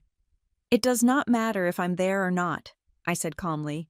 It is not available. Elena, do not be ridiculous, she snapped. I already told Evan's parents we could go. They booked their flights based on this. I cannot tell them no now. It would make me look like an idiot. That sounds like a problem you should have solved before you offered a house you do not own, I said. Own? She scoffed. Oh, come on. Don't pull the ownership card. It is the family lake house. We all agreed on that when you bought it. It is for everyone. I bought it? I said. I pay the mortgage. I pay the taxes. I pay the insurance. It is my house, and I am telling you, you cannot use it. Why are you being like this? Her voice rose an octave. She was starting to panic. Is this about the wedding? Oh my God. It is, isn't it? You are being petty because of a simple misunderstanding. A misunderstanding, I repeated. Yes, we were going to invite you, obviously, but the venue had a strict capacity limit, and with Evan's family taking up so many spots, we just thought you wouldn't mind. You are always so busy anyway. You hate crowds. We were trying to do you a favor. You didn't invite me to do me a favor, I said. Sienna, I am hanging up now. Do not hang up on me, she screamed. You are so selfish. You have this huge house sitting empty, and you won't even let your own sister use it for one weekend? After everything I have been through? I am trying to make a good impression on my in-laws. Elena, if I tell them we can't go, they are going to think we are liars. You are ruining my marriage before it even starts. The house is not available, I said for the third time. I hate you, she shrieked. You have always been jealous of me. You are just a bitter, lonely spinster sitting in your apartment while I'm actually building a life. Dad was right about you. You are toxic. I ended the call. I stared at the laptop screen. Recording saved. My hand was trembling slightly, not from fear, but from the adrenaline of restraint. It took every ounce of willpower not to scream back at her, not to list the thousands of dollars I had poured into her life, but I knew that if I engaged, if I argued, I gave her power. I gave her a narrative where we were just two sisters fighting. By saying nothing but no, I became a wall, and walls are very hard to argue with. I knew the second wave was coming. I checked the time. 3:45. At 3:56. My phone rang again. Mom. I pressed record again. Elena Marie James, she began the moment I picked up. Her voice was trembling with righteous indignation. I just got off the phone with your sister. She is in tears, hysterical tears. I imagined she might be, I said. How could you? She demanded. How could you be so cruel? The girl is trying to host her new in-laws. Do you know who they are? They are very prominent people. Elena, this is a huge deal for your father and me, for the family reputation. I am not sure what that has to do with my house, I said. Your house? She spat. Oh, stop it with the my house nonsense. We are a family. We share. That is what families do. We didn't raise you to be this possessive. You are punishing her, aren't you? You are punishing her because you are sulking about the wedding. I am not punishing anyone, I said. I am simply stating that the property is not available for guests. Guests? She is your sister. She is a guest, I corrected. And she is a guest who did not ask before inviting strangers to my home. Strangers? They are family now. Evan is family. They are strangers to me, I said. I wasn't at the wedding, remember? I have never met them. There was a pause, a beat of silence where she realized she had walked right into a trap, but she pivoted instantly. That is exactly why you should let them use the house, she argued. It is an olive branch. Elena, it is a way for you to show them that you are gracious. If you let them stay there, you can come up for a day, meet them, and smooth everything over. We can put this whole ugly business behind us. I am not interested in smoothing anything over, I said. So this is it? Her voice turned cold, the motherly mask slipping to reveal the steel beneath. You are going to hold a grudge forever? You are going to cut off your nose to spite your face? Elena, listen to me. If you do not let them use that house, you are creating a rift that will never heal. You are choosing a piece of real estate over your own flesh and blood. I think the rift was created when you forged my signature, I wanted to say, but I didn't.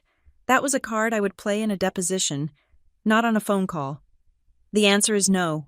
Mom, I said instead, please do not ask again. You are ungrateful, she hissed. We gave you everything. We supported you. And the minute you get a little bit of money, you turn into this monster. I do not even recognize you. Goodbye, Mom, I said. I hung up. I leaned back in my chair and closed my eyes. The word ungrateful echoed in my head, It was their favorite weapon. If I wasn't giving, I was taking. There was no middle ground where I was just a person with boundaries. I thought it was over. But the flying monkeys were just getting started. At 5 o'clock, a text came in from Aunt Linda, Dad's sister. I hadn't seen her in 3 years. Elena, heard there is some tension about the weekend. Just wanted to say, life is short. Don't let pride ruin family memories. Be the bigger person. Peace is worth more than a house. At 5:15, a message from Cousin Mike. Hey, Cause, heard you're locking Sienna out of the cabin? That's cold. She's stressing big time. Let her in. Yeah? For the family. Then a voicemail from Uncle Jerry. Elena, it is your Uncle Jerry. Your dad is really upset. His blood pressure is up. He says you are blocking Sienna from hosting the in-laws. Look, I know you girls fight, but don't drag the parents into it. Be a good daughter and open the door. Family first. I sat there, watching the notifications roll in. It was a coordinated attack. They had clearly called everyone in the Rolodex, spinning a story where I was the villainous gatekeeper ruining a young bride's happiness. But as I read the messages, I noticed something singular, something that made the pain in my chest transform into a hard, dark resolve. Not one person asked why I said no. Not one person asked how I was doing. Not one person mentioned that I hadn't been at the wedding. Not one person asked, Elena, are you okay? They didn't care about me. They didn't even care about the conflict. All they cared about was the asset. The lake house was the prize. It was the shiny object that made the James family look successful. And I was just the inconvenient landlord who had lost the key. They were not messaging me to check on a family member. They were messaging me to troubleshoot a malfunctioning appliance. The appliance was me, and I had stopped dispensing favors. I saved every screenshot. I exported every text. I downloaded the audio file of my mother calling me a monster. I opened the folder on my computer labeled Project Lighthouse. I created a new subfolder called Harassment and Coercion. I dragged the files in. Tessa had told me that in a legal battle. Character matters. They were painting me as unstable and vindictive. But these messages painted a different picture. They showed a pattern of entitlement, manipulation, and emotional abuse. Sienna had screamed that the house was practically ours. Mom had admitted they viewed my property as something they had a right to share. They were handing me the evidence of their own intent. They were proving that they viewed my assets as community property, and that was exactly what I needed to prove when I took them to court for the theft of the trust fund. It showed motive. They didn't steal the $75,000 because they were desperate. They stole it because they didn't believe it was really mine to begin with. In their minds, everything I had belonged to the collective. I packed up my bag. I was the last one in the office. The cleaning crew was vacuuming the hallway. I walked out into the cool evening air of Chicago. I felt lonely. Yes, the kind of loneliness that aches in your bones. But I also felt powerful. They wanted a fight. They wanted to use family as a bludgeon to beat me into submission. They did not realize that by swarming me, by attacking me all at once, they had just confirmed my strategy. There was no going back. There was no reconciliation. I took out my phone and sent one text. To Tessa, they took the bait. I have them on tape claiming ownership. Let's proceed. I got in my car and drove home. I didn't cry this time. I was done crying. Crying was for people who hoped things would change. I knew now that they wouldn't. So I was going to change them myself. On Wednesday morning, I walked into a building that was made of steel, glass, and billable hours. Tessa met me in the lobby. She was wearing her court armor, a sharp black suit and heels that clicked against the marble floor like gunfire. She did not hug me. She simply nodded, handed me a visitor badge, and led me to the elevator. Jordan Pike is expecting us, she said as the doors slid shut, sealing us in a quiet, ascending box. I went to law school with him. He is not warm. He is not fuzzy. He does not care about your childhood trauma or your mother's potato salad. He cares about asset recovery and fraud. That is why we are hiring him. I do not need warm, I said, clutching my leather portfolio tight against my chest. Inside was everything. Marjorie's file, the photos of Grandpa's letter, the screenshots of the text messages, and the bank records I had pulled. "I need a shark." "Good," Tessa said, "because Jordan is a great white." Jordan Pike's office was on the 42nd floor, overlooking the Chicago River. The view was expensive, but the office itself was sparse. There were no family photos on his desk, no plants, no decorative art, just stacks of files and a large, intimidating mahogany desk. Jordan himself was a man in his late 40s with silver-streaked hair and eyes that looked like they were scanning a barcode. He did not waste time with pleasantries. He gestured for us to sit. "Tessa gave me the broad strokes," Jordan said, his voice a deep, gravelly baritone. "You claim misappropriation of trust assets, identity theft, and potential real estate fraud. Let me see the paper." I opened my portfolio and laid the documents out on the desk. I did it methodically, the way I would present a risk analysis to a board of directors. "Exhibit A," I said, sliding the photocopy of the power of attorney across the wood. A specific power of attorney allegedly signed by me 2 years ago, authorizing the liquidation of a trust fund left by my grandfather, Arthur Miller. I was in London on the date of this signature. Jordan picked up the paper. He didn't look at it. He studied it. He held it up to the light. He ran a finger over the notary stamp. "Exhibit B," I continued, pushing the bank transfer record forward. The funds, totaling $75,000, were moved to an entity called Lakeside Holdings, LLC, 2 days after the power of attorney was executed. "Exhibit C," I said, laying down the photo of the resealed envelope from Grandpa's footlocker. Evidence of mail interception and tampering. Jordan looked at the documents for a long time. The silence in the room was heavy, broken only by the distant hum of the building's HVAC system. Finally, he looked up at me. "This is not a family dispute," he said. "This is a criminal enterprise operating out of a suburban living room." He tapped the power of attorney. "This document is the linchpin," he said. "The signature is a decent forgery, but it is not the problem. The problem is the notary. You cannot execute a power of attorney without a witness and a notary seal. Who is Patricia Hales?" I felt a cold spike in my stomach. When I had first looked at the document with Marjorie, I had been so focused on my own fake signature that I had barely glanced at the stamp. Now, seeing the name magnified under Jordan's scrutiny, it clicked. "Patricia Hales," I said slowly. "She is the secretary at my mother's church. She runs the charity bake sales. She has known my mother for 20 years. Jordan nodded, a grim smile touching his lips. "Of course she is. Notary fraud is rarely committed by strangers. It is almost always a favor for a friend." "Oh, just stamp this for me. Elena is busy and couldn't make it in, but she signed it earlier." Patricia likely thought she was helping a family handle some administrative red tape. She probably has no idea she facilitated a felony. "She will know soon," Tessa said from her chair. "We need to confirm the forgery before we fire the first shot," Jordan said. "I am going to send a copy of this to a forensic handwriting analyst I use.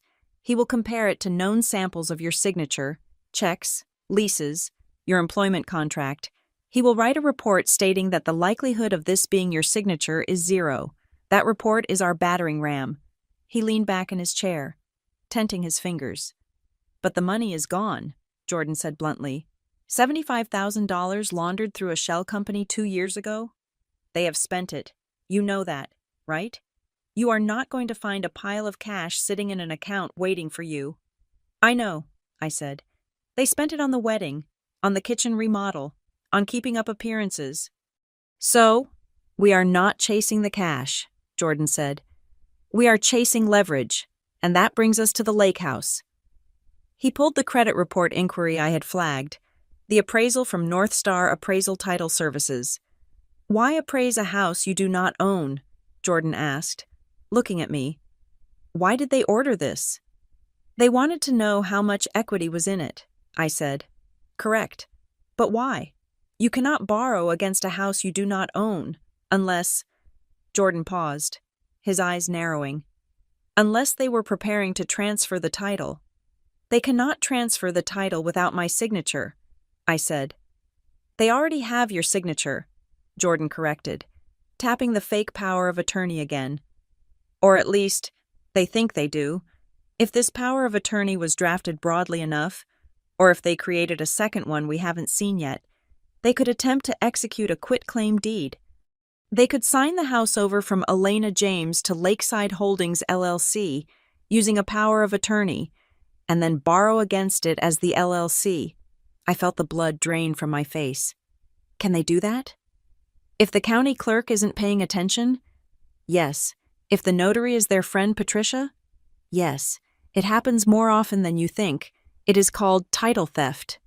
Jordan spun his monitor around so we could see the screen. He navigated to the county recorder of deeds website for the county where my lake house was located. He logged in with a subscriber account that gave him deeper access than the public search I had done. Let's look at the unrecorded instruments index, Jordan said. Sometimes, documents are submitted but rejected for clerical errors before they are officially recorded. He typed in my property's parcel number. The wheel spun for a second, and then a list appeared. There, at the top of the list, dated 3 weeks ago, 2 days before Sienna's wedding, was an entry. Draft quitclaim deed, grantor. Elena James, grantee. The James Family Trust. Status, rejected. Reason, missing tax transfer declaration. There it is, Jordan whispered. I stared at the screen. The room seemed to tilt. They had tried. They had actually tried to steal my house 2 days before the wedding. They had walked into the courthouse, or mailed in the packet, attempting to sign my property over to a trust I didn't even know existed. They failed on a technicality, Jordan said. They forgot to file the tax form that goes with the deed. That is the only reason you still own your home today. Elena. That is why Sienna called, I realized. The pieces slammed together in my mind with the force of a car crash. That is why she wanted to borrow the house this weekend. It wasn't just for a party. It wasn't just to impress the in-laws. Go on, Tessa urged. She needed to get in, I said. If they are in the house, if Evan's parents see them in the house, it establishes a narrative. But more than that, maybe they needed something else. Maybe there is mail there. Maybe they sent the corrected tax forms to the lake house address hoping to intercept them. Or, Jordan said, they just need the optics. They need Evan's family to believe they are wealthy. If they can show off a $500,000 vacation home, it secures their standing. It might even encourage Evan's family to invest in one of Dad's business ideas or cover Sienna's debts. The house is a prop in a confidence game. I felt a wave of pure, cold rage. It was different from the hurt I had felt before. This was clarity. They were not just bad parents. They were grifters, and I was the mark. Stop them, I said. Jordan, stop them. Jordan nodded. He pulled a yellow legal pad toward him and uncapped a fountain pen. We are going to execute a pincer maneuver, he said. First, we file an affidavit of interest and a notice of lis pendens on the property immediately. This effectively freezes the title. It puts a red flag on the deed that screams, "This property is under legal dispute. No bank will lend against it. No one can transfer it." He wrote that down. Second, he continued, we send a demand letter, but not a polite one. We are going to hit them with a sledgehammer. We will demand a full accounting of the trust funds. We will demand the immediate return of the $75,000. We will demand a copy of the notary log from Patricia Hales, and we will include a preservation notice. What is that? I asked. It is a legal warning that tells them they must preserve all evidence, texts, emails, bank records, hard drives. It informs them that deleting a single email from this point forward is a separate crime called spoliation of evidence. It usually scares the hell out of amateurs. Do it, I said. We will give them 7 days to respond, Jordan said. 7 days to pay up or explain themselves. If they don't, we file the civil suit. And once the civil suit is filed, the discovery process begins. That is when we depose Patricia Hales. And once Patricia realizes she is facing jail time for notary fraud, she will sing like a canary. She will tell us exactly who asked her to stamp that document. It was Mom, I said. I know it was. We will let Patricia say that under oath, Jordan said. He looked at me, his eyes hard and appraising. Elena, I need you to understand something. Once I send this letter, there is no going back. You are declaring war. They will not see this as a legal maneuver. They will see it as an attack. They will call you. They will cry. They will threaten to disown you, which, frankly, sounds like a bonus at this point. But you cannot wobble. If you wobble, we lose. I won't wobble, I said. I thought about the navy dress hanging in the back of my closet. I thought about the work emergency lie. I thought about the draft quitclaim deed sitting in the rejected pile at the county clerk's office. They had tried to erase me. Now, I was going to make sure they could never forget me. Send it, I said. Send it today. Jordan typed a few notes into his computer. The letter will go out via overnight courier. They will have it by tomorrow morning. I will also have a process server deliver a courtesy copy to Patricia Hales, just to rattle her cage. We stood up. Jordan did not shake my hand. He simply nodded. I will be in touch. Tessa walked me out of the building. The wind off the river was fierce, whipping my hair across my face. But I didn't feel cold. I felt galvanized. You okay? Tessa asked, as we stood on the curb waiting for my Uber. I searched for the word. Light. That is the feeling of dropping dead weight, Tessa said. You did good in there. Most people crumble when they see the fraud in black and white. You got sharper. I am a risk lead. Tessa, I said, looking at the reflection of the city in the glass tower we had just left. I identify threats, and I neutralize them. I just never realized the threat was coming from inside the house. Well, the locks are changed now, Tessa said. My car arrived. I got in and watched Tessa wave as I pulled away. I looked at my phone. It was almost 5 o'clock. In a few hours, the courier would pick up the heavy, cream-colored envelope from Jordan's office. Inside that envelope was a document that listed my family's crimes in precise, unemotional legal terminology: claim for conversion, civil conspiracy, unjust enrichment. By tomorrow morning, the illusion would shatter. They would be sitting at their breakfast table, perhaps complaining about me, perhaps planning their next attempt to get into the lake house, and then the doorbell would ring. I leaned my head back against the seat and watched the city scroll by. I wasn't Elena the daughter anymore. I wasn't Elena the sister. I was the plaintiff, and I was ready to present my case. The courier notification on my phone confirmed that the package from Jordan Pike's office had been delivered to my parents' front porch at 9 o'clock that morning. I sat at my desk, watching the clock tick, waiting for the inevitable explosion. I expected my mother to scream. I expected my father to threaten. I expected Sienna to wail. But the call that came at 11:30 was not from any of them. The screen lit up with a name I had only seen in group chats and on wedding invitations I never received. Evan, my brother-in-law, the man who had married my sister 7 days ago, the man who was currently supposed to be basking in marital bliss, or at least enjoying the honeymoon phase. I stared at the phone. I had never spoken to Evan one-on-one. My impression of him was vague. A handsome, quiet man from a wealthy East Coast family who smiled politely in photos and seemed content to let Sienna be the star of the show. I pressed the record button on my laptop, just as I had done for the others. Then I answered. This is Elena. Elena! Evan's voice was tight. It sounded strained, like a wire pulled until it was ready to snap. I hope I'm not disturbing you at work. I got your number from the family emergency contact list Sienna keeps on the fridge. You are not disturbing me, I said, keeping my tone professional. What can I do for you? Evan? I need to see you, he said. He didn't say hello. He didn't make small talk. I am in Chicago. I flew in this morning for a meeting with a client, but that is not really why I am here. I need to talk to you, in person, alone. I am in the middle of a workday. Evan, please, he cut in. There was a desperation in his voice that made me pause. I am at the coffee shop around the corner from your building, the one with the green awning. I just need 20 minutes. I don't understand what is happening, Elena, and I think you are the only one who is not lying to me. I hesitated. My lawyer, Jordan, would probably tell me not to meet him. He would say it exposed me. But my instinct, the instinct that made me a good risk analyst, told me that this was an opportunity. If the enemy camp was fracturing, I needed to see the cracks up close. "Give me 10 minutes," I said. I walked into the coffee shop with my guard up. I spotted Evan immediately in a booth at the back. He looked nothing like the polished groom I had seen in the photos. His tie was loosened, his hair was messy, and there were dark circles under his eyes that spoke of sleepless nights.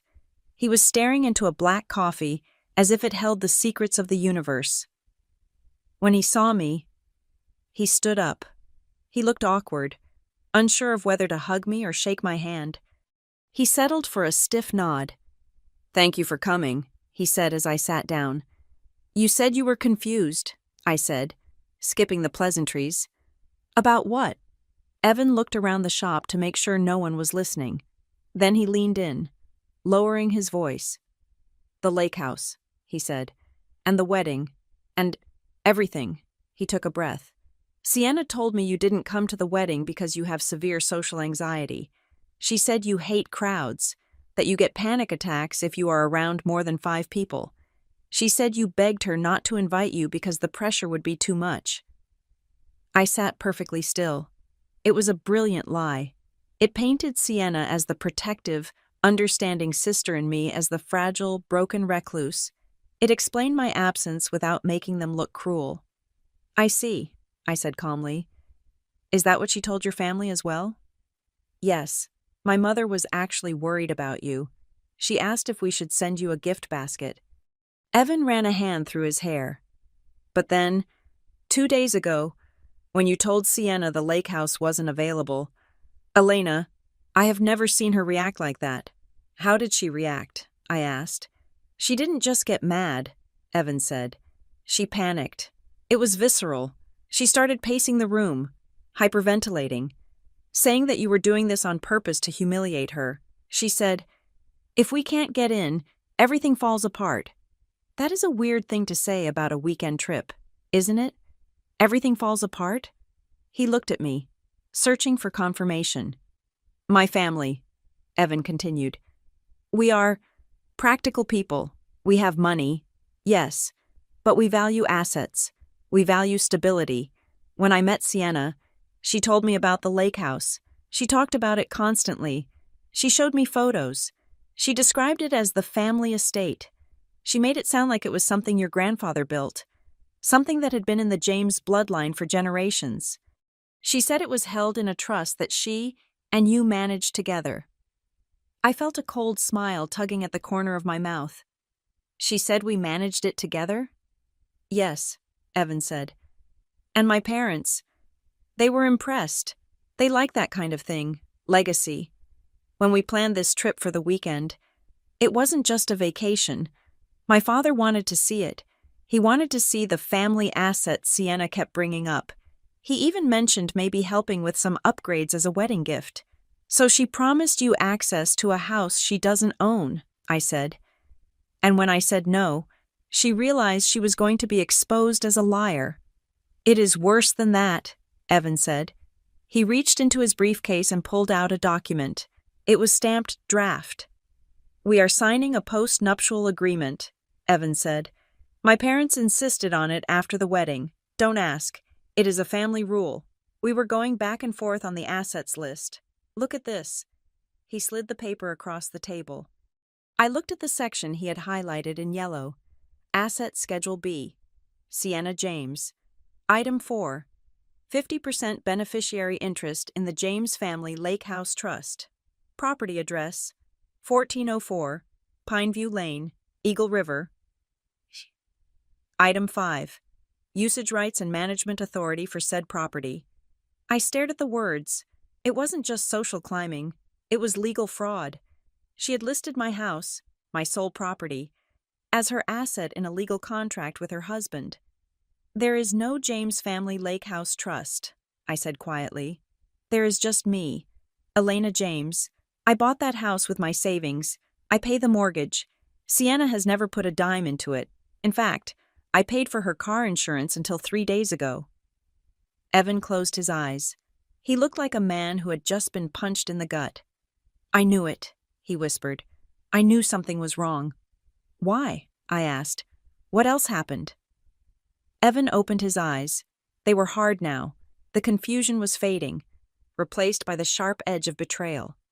"Last week," he said, "before the wedding, I got a call. It was from a loan officer at a regional bank in Wisconsin. He was doing a verification call. He asked for Mr. James. I told him my name is Evan, but I am marrying a James. He got confused and hung up. I thought it was a wrong number." He paused. "But then I looked up the number. It was a mortgage lender. And yesterday, after Sienna's meltdown about the house, I called them back. I pretended to be your father. I just said, 'I am returning your call about the application.' The guy said, 'Oh, yes, Mr. James, we are just waiting on the final tax documents for the transfer of the deed to the trust so we can process the equity line of credit.'" My blood ran cold. Jordan had been right. They hadn't just tried to transfer the deed. They had a loan lined up. They were going to transfer the house to a fake trust and then immediately borrow against the equity. They were going to strip the value out of my home to pay for their life. "They were trying to mortgage my house," I said, "behind my back. They were going to use the equity to pay for the wedding," Evan said. "Sienna let slip a few months ago that her parents were liquidating some assets to cover the catering. I thought she meant stocks. She meant your house." He pulled out his phone. "But here is the thing that made me call you. Elena, this is what made me get on a plane." He opened his email app and searched for a message. He turned the phone toward me. It was a screenshot of an email chain between Sienna and my mother. Evan had evidently found it on a shared iPad or computer. "From Sienna to Mom. Subject, Evan's parents. Mom, we have to get into the lake house. Evan's dad is asking too many questions about the trust. If we can just get them up there for the weekend, if we can just show them we have the keys and we are comfortable there, they will believe it. Once they see us in the house, the narrative is set. We can stall on the paperwork later. Just get Elena to agree. Lie to her if you have to. Tell her it is an emergency. Just get me the keys. If I can't deliver this, Evan is going to realize I have nothing. From Mom to Sienna. Subject, Evan's parents. I am trying. She is being difficult. But don't worry. We will figure it out. Just keep Evan happy. Remember, once you are married, the assets blend. We just need to get the deed pushed through. Dad is working on the notary issue. I read the email twice. The notary issue. They were talking about Patricia Hales. They were talking about the crime they were actively committing. She married me, Evan said, his voice trembling with rage. Because she needed a cover. She needed to look successful, and she used your property to bait the hook. She used me as a bank account, I said, and when the account closed, she tried to break into the vault. Evan took the phone back. He stared at the screen, looking at the woman he had pledged his life to less than 2 weeks ago.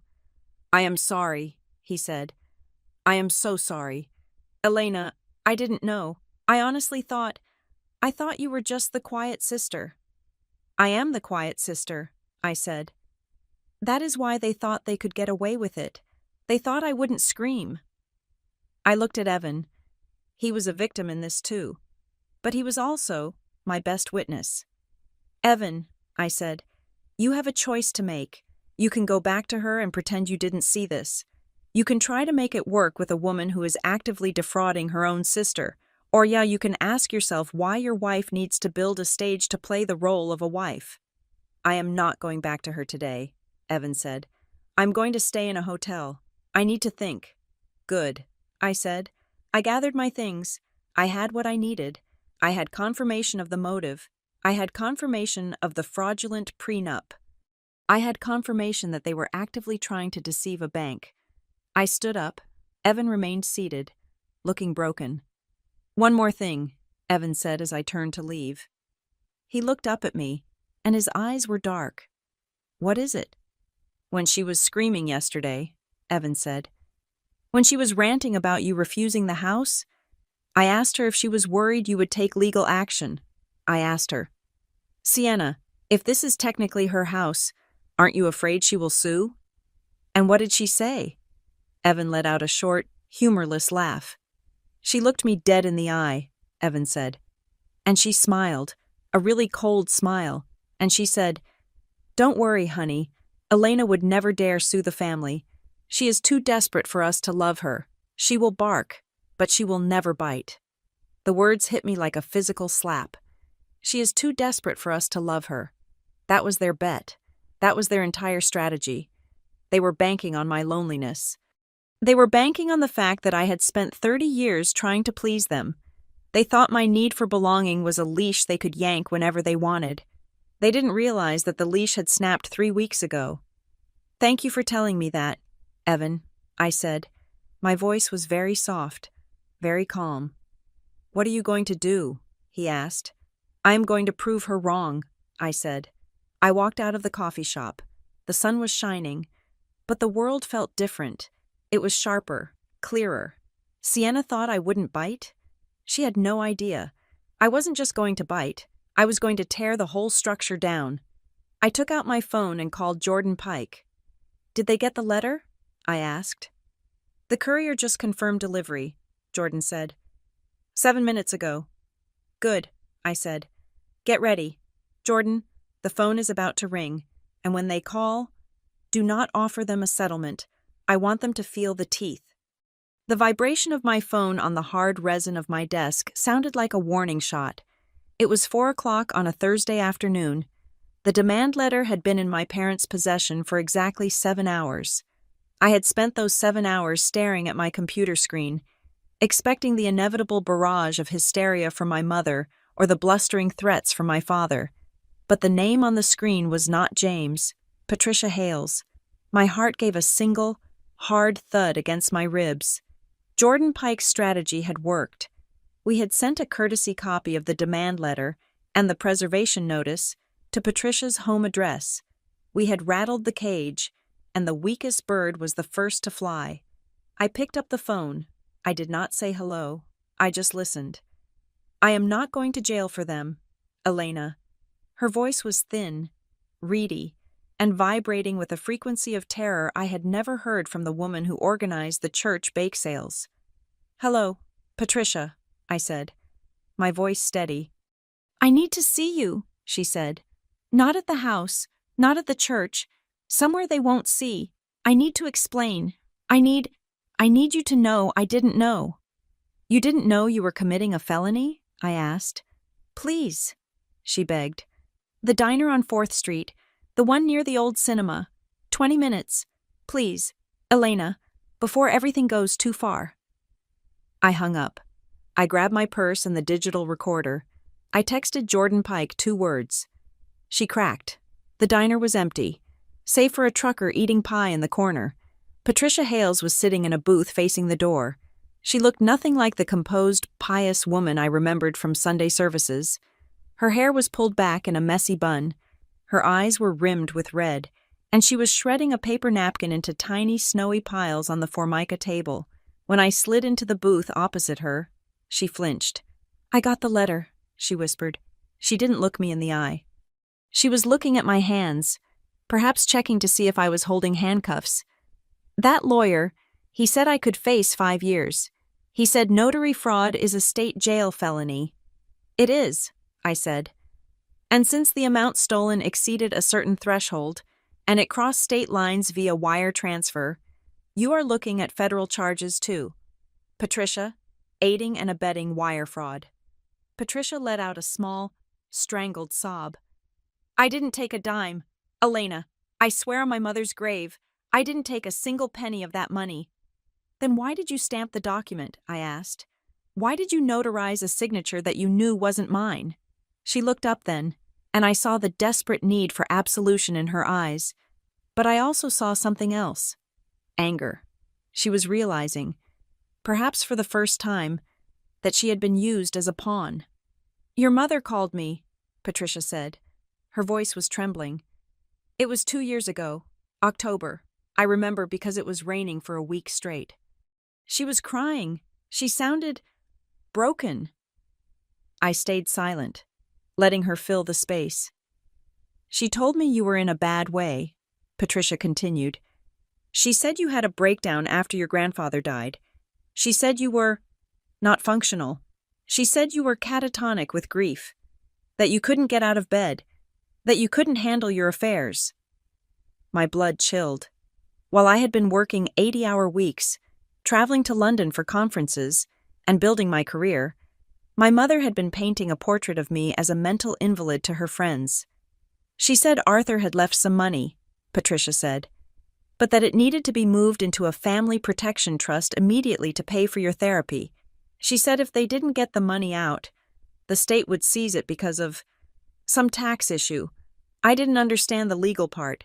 I just heard a mother crying about her sick daughter. So you helped them, I said. Your father came to the house that night, Patricia said. He brought the power of attorney. It was already signed. It had your signature on it. He said, Elena signed this in a lucid moment this morning, but she couldn't make the trip out here. She is too fragile. And you believed him? He is your father, Elena. He is a deacon, Patricia hissed. Why would I think he was stealing from his own child? I thought I was helping them save you, so I stamped it. I backdated it by 1 day because the stamp was in my car. I just wanted to help. You didn't witness the signature, I said coldly. That is the one rule of your job. Patricia, you have to see the person sign. I know, she wept. I know, and I have lived with that knot in my stomach for 2 years. But I didn't know they were using it to pay for a kitchen remodel. I didn't know they were using it for a wedding. I thought I was helping pay for your psychiatrist. She reached into her oversized handbag. Her hands were shaking so badly she dropped the object twice before sliding it across the table. It was a thick folder. I kept everything, she said. I don't know why. Maybe because deep down, I knew something felt wrong. Maybe because your mother, she got sloppy. I opened the folder. It wasn't just the notary log. It was a printout of an email chain. My mother, not being tech-savvy, had corresponded with Patricia via email regarding the logistics of the transfer. I scanned the pages. My eyes caught a specific exchange dated 2 days after the forgery. From Marianne James to Patricia Hales. Subject: Thank you, Patty. Thank you for handling the stamp. We got the transfer initiated today. Please, whatever you do not mention this to Elena if you see her at Christmas. She is still very confused, and the doctor says any mention of money triggers her anxiety. We need to keep her in the dark for her own safety. If she sees these emails or finds out about the transfer, she might spiral again. We are doing this to protect her. I looked at the date. I remembered that Christmas. I had bought my mother a cashmere scarf. She had hugged me and told me I looked tired. She wasn't worried about my anxiety. She was worried I would check the bank records. There is more, Patricia said. She pointed to a second document. This is a text message she sent me last week. After the wedding, I looked at the screenshot. Patty, if anyone asks about the trust paperwork from 2023, just say you don't remember. Elena is getting nosy. We need to hold the line. Remember, we did it for the family. She tried to silence you, I said. She tried to make me an accomplice, Patricia corrected. I am a notary. Elena, I am not a criminal. I am not going to prison because your sister needed a $70,000 party. Patricia took a deep breath. She looked at me with pleading eyes. I am ready to talk, she said. I will sign an affidavit. I will give this folder to your lawyer. I will testify that I did not witness your signature and that your father brought the document to me already signed. I will tell them about the grief story they fabricated. You understand, I said. That you will lose your license? You will likely face fines, maybe probation. Better than prison, she said grimly. And better than the guilt. Your mother called me this morning. Elena, after the courier left, she didn't sound like a friend. She sounded like a mobster. She told me to burn the logbook. That was when I knew. There was no sick daughter. There was just a theft. I took the folder. You are doing the right thing. Patricia. Finally, I left her there in the booth, staring at her pile of shredded napkins. I didn't feel sorry for her. She had enabled them, but I felt a grim satisfaction. The wall of silence they had built around their crimes was crumbling. Brick by brick, I drove straight to Jordan Pike's office. I didn't even call ahead. When I walked in, Jordan was on the phone, but he hung up the moment he saw the folder in my hand. "She talked?" Jordan asked. "She sang," I said, dropping the file on his desk. "She gave us everything. The fake narrative about me having a mental breakdown, the text messages telling her to destroy evidence, the email chain proving premeditation." Jordan flipped through the pages. His face remained impassive, but his eyes lit up with the predatory gleam of a lawyer who knows he has just won the case before it even goes to trial. "This is it," Jordan said. "This is the nail in the coffin. With her testimony, the power of attorney is null and void ab initio, from the beginning. That means every transaction made with it is theft, pure and simple." He looked at the text message where my mother told her to burn the logbook. "Obstruction of justice," Jordan muttered. "Tampering with a witness. They are digging a hole so deep they will need a ladder to see hell." "I want the subpoenas," I said.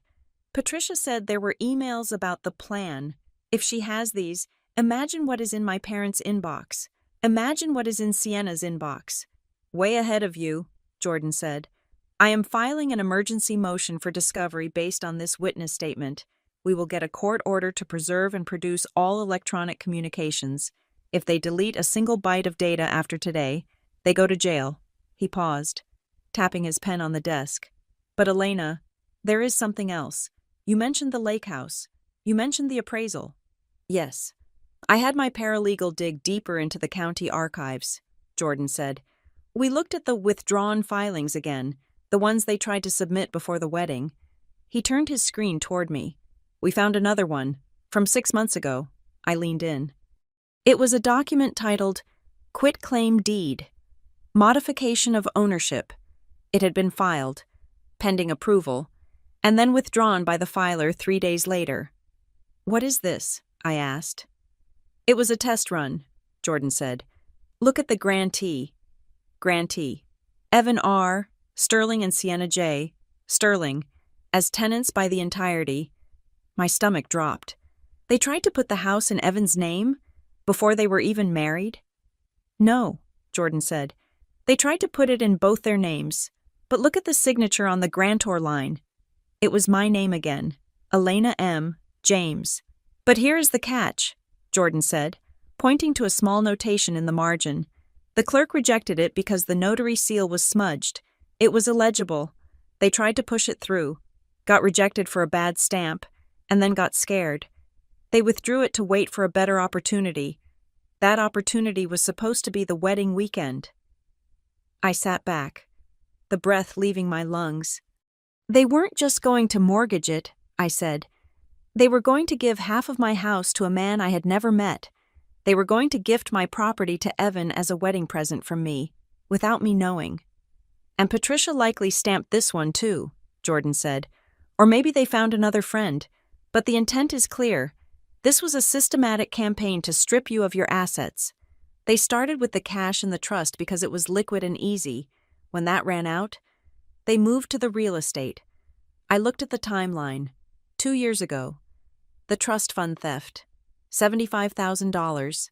6 months ago, the failed deed transfer attempt. Last week, the wedding exclusion to keep me away from Evan's family so I wouldn't spill the secret. This week, the attempt to get into the house to establish residency or find paperwork. It wasn't just greed, it was a harvest. They were harvesting me. To them, I wasn't a daughter, I was a crop. I was something to be grown, tended to just enough to keep producing, and then reaped when they were hungry. "They wanted to steal my future," I said softly. "The trust was my safety net. The house was my retirement. They wanted to take it all." "And they would have," Jordan said, "if they hadn't been so arrogant as to post those wedding photos. Their vanity was their undoing." I stood up. I walked to the window and looked out at the Chicago skyline. The city looked different to me now. It wasn't just a place I lived. It was a fortress, and I was finally pulling up the drawbridge. "Draft the complaint," I said. "Don't wait for the 7 days. We have the witness. We have the fraud. We have the intent." "You want to file the lawsuit today?" Jordan asked. "I want to file it now," I said. "I want them to be served before dinner. I want my mother to be reading the subpoena while she is trying to figure out which lie to tell Evan." "It will be public record," Jordan warned. "Once we file, anyone can see it. The neighbors, the church, Sienna's new in-laws." "Good," I said. "They spent 30 years caring about what people think. Let them see what people think of felons." I turned back to him. "An ad account for emotional distress," I said. "Not for the money, but for the lie about me being catatonic, for using my grief for my grandfather as a weapon to rob me." "With pleasure," Jordan said. I walked out of the office. The sun was setting, casting long shadows across the street. I felt a strange vibration in my pocket. It was my phone, a text from Evan. I asked her. She denied it. But then I showed her the email.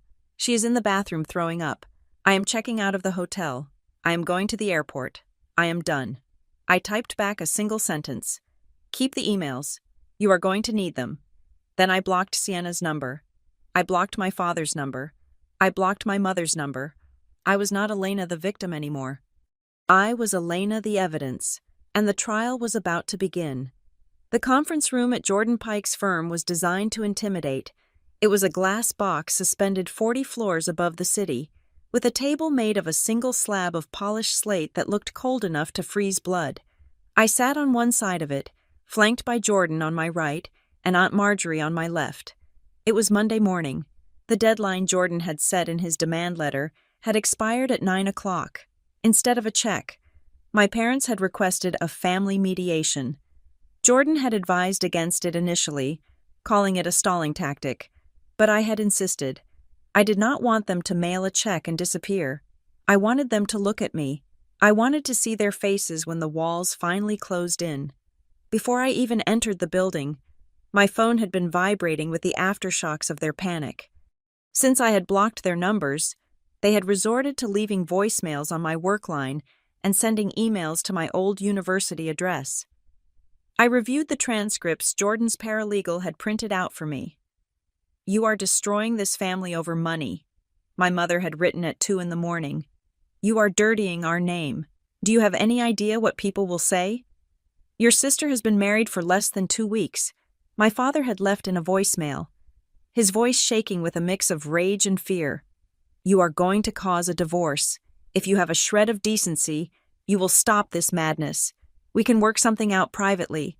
Don't bring lawyers into our home." Not once in the dozen messages was there an apology. Not once did they say, "We are sorry we stole from you." They were only sorry that I had noticed.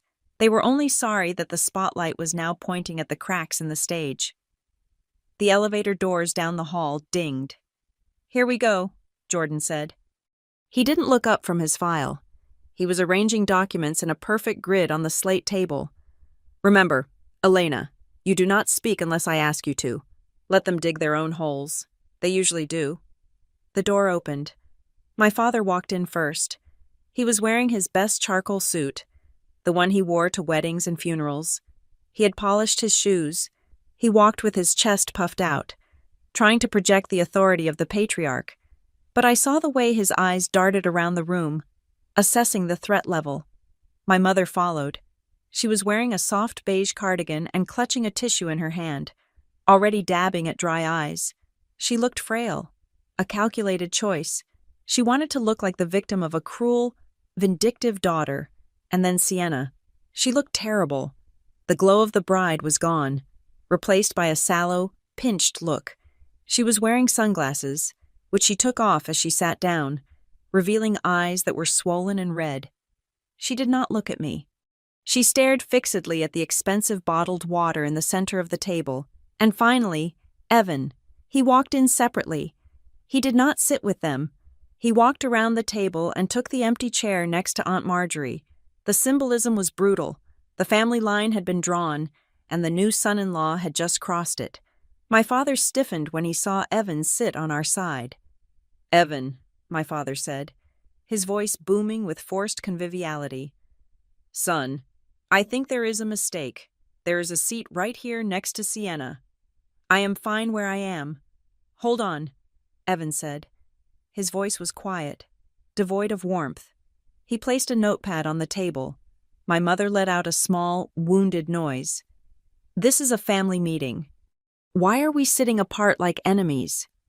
"We are here," Jordan Pike said, his baritone cutting through the room like a gavel, "because your clients, and I use that term loosely since you are representing yourselves, have committed acts of fraud, conversion, and civil conspiracy against my client, Ms. Elena James." "Now see here," my father blustered, leaning forward. "Those are big words.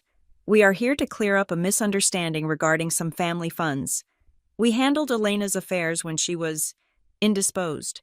We can explain everything if you just lower the temperature." "I do not lower temperatures," Jordan said. "I raise issues." He opened the first folder. "We have evidence," Jordan stated, "that on October 12th, 2 years ago, a specific power of attorney was executed in the name of Elena James. This document was used to liquidate a trust fund containing $75,000. The funds were then transferred to an entity controlled by you." "Elena was sick," my mother cried out, the tears starting to flow on cue. "She was grieving. She couldn't handle the administration. We did it to protect the assets for her." "Is that so?" Jordan asked. He didn't even look at her. He looked at the paper. "Then why were the funds not placed in a custodial account for her benefit? Why were they spent on a kitchen renovation, a vehicle lease for Sienna James, and a deposit for a wedding venue?" We commingled the funds temporarily," my father stammered. "It is a family pot. We all help each other. Elena knows that. We were going to pay it back." "You stole it," I said. The room went silent. I hadn't meant to speak, but the lie was so visceral it clawed its way out of my throat. Sienna's head snapped up. "You always do this," she screamed. It was a sudden, piercing shriek that made everyone flinch. "You always make everything about money. You hold it over us like a weapon. You think because you have a fancy job and a savings account that you own us? You are so selfish. Elena, you have $75,000 sitting there doing nothing, and we needed it. We are family." "I hold it hostage?" I repeated, my voice shaking slightly. Jordan held up a hand to stop me.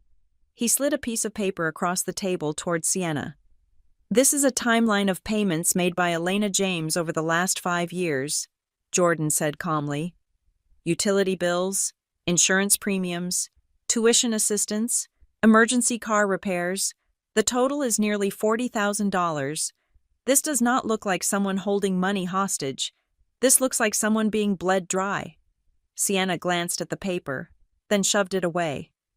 "That is not the point. The point is that she has the lake house.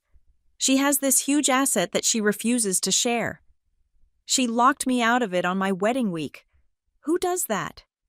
"Someone who knows you are trying to steal it," I said. "I wasn't trying to steal it," Sienna yelled. "I just wanted to borrow it. You are paranoid. Mom, tell her she is paranoid." My mother opened her mouth, likely to launch into the speech about my intensity, but a voice from my left interrupted her. "She is not paranoid. Sienna, she is just finally paying attention." It was Aunt Marjorie. Marjorie had been sitting with her hands folded in her lap, looking at the table. Now, she raised her head. Her face was pale, but her jaw was set. "Marjorie," my father warned, "stay out of this. You don't know the whole story." "I know enough," Marjorie said. She turned to look directly at Sienna. "I was at your bridal shower. Sienna, do you remember? The one you didn't invite Elena to?" Sienna's face went a shade whiter. That was just for the bridesmaids." "I heard you," Marjorie said. "I was standing right behind the trellis when you were talking to your college friends.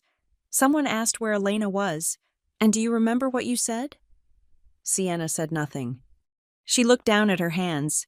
"You said," Marjorie continued. her voice trembling with disappointment. "I didn't invite her because I don't want her there. Looking at her makes me feel like a failure." The silence that followed was suffocating. It was heavier than the table, heavier than the steel beams of the building. "That is why you hate her," Marjorie said softly. "Not because she is mean, not because she is intense, but because she made something of herself, and you couldn't stand the comparison. So you took her money to make yourself feel bigger. You erased her from the wedding so you could pretend you were the only success in the family." Sienna looked like she had been slapped. Her mouth opened and closed, but no sound came out. She looked at Evan, panic rising in her eyes, begging him to defend her. But Evan didn't look at her. He was looking at Jordan. "I have a question," Evan said. He leaned forward. His voice was calm, the voice of a man conducting a business transaction, but there was an undercurrent of cold fury. "The lake house," Evan said. "I need a definitive answer, not a story, not a speech about family values, a yes or a no." He looked at Sienna. "Is the lake house yours?" Sienna froze. She looked at Mom. She looked at Dad. She looked at the wall. It is complicated. Evan," she stammered. "I mean, technically, Elena's name is on the deed, but the intention, the family understanding was always that it was a shared trust. We talked about this." "It is not complicated," my mother interjected, trying to salvage the spinning ship. "Evan, honey, you have to understand how we operate. Legal titles are just paperwork. In our hearts, in the spirit of the family. That house belongs to all the girls. We were in the process of fixing the paperwork to reflect that when Elena started this tantrum." "Fixing the paperwork," Evan repeated. He let out a dry, mirthless laugh. "You mean the quitclaim deed you tried to file 3 weeks ago? The one you forged?" My father slammed his hand on the table. "That is enough. We are not going to sit here and be accused of crimes by our own family." "Then let's look at the evidence," Jordan Pike said. He reached into his briefcase and pulled out the thickest folder yet. He dropped it on the table with a heavy thud. "We have the sworn affidavit of Patricia Hales," Jordan announced. My mother gasped. Her hand flew to her mouth. My father actually slumped back in his chair, the air leaving him as if he had been punctured. "Patricia has confessed," Jordan said, his voice ruthless. "She has provided us with her notary log. She has provided us with the emails you sent her, Mrs. James, instructing her to backdate the stamp. She has provided us with the text messages from last week where you told her to destroy the evidence." Jordan opened the folder and fanned out the documents like a winning poker hand.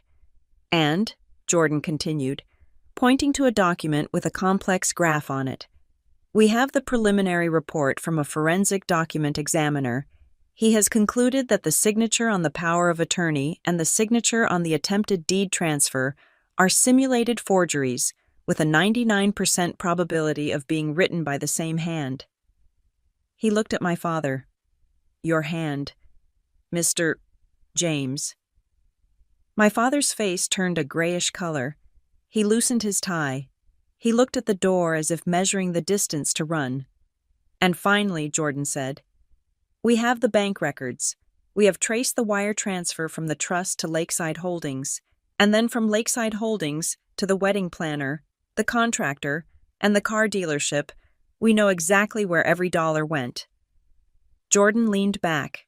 He clasped his hands. "So," he said, "here is where we stand. We have proof of wire fraud. We have proof of identity theft. We have proof of notary fraud. We have proof of witness tampering. These are not civil disputes. These are felonies. If I walk down the street to the federal prosecutor's office with this file, you are not going home. You are going to be indicted." Sienna started to cry. It wasn't the fake crying from before. It was the ugly, heaving sobbing of a child who realizes the game is over. "I didn't know it was illegal," she wailed. "I just wanted a nice wedding. Evan, please, tell them. I just wanted us to look good for you." Evan stood up. He looked down at her with an expression of profound pity and disgust. "You wanted to look good for me," he said. So you stole from your sister. You lied to me. You tried to implicate me in real estate fraud. He took off his wedding ring. It was a gold band, brand new, shining under the fluorescent lights. He placed it on the slate table. It made a sharp click. I am checking out. Sienna, he said. My lawyer will be in touch about the annulment, based on fraud. I don't think it will be difficult. No, Sienna screamed, reaching for him. Evan, no, don't leave me. Evan didn't look back. He walked to the door, opened it, and left. The silence that rushed back into the room was deafening. My mother was sobbing into her hands. My father was staring at the table, defeated. Sienna was hyperventilating. Jordan Pike pushed a document toward the center of the table. This is a settlement agreement and restitution order, Jordan said. It requires the immediate repayment of the $75,000, plus interest. It requires the payment of Elena's legal fees.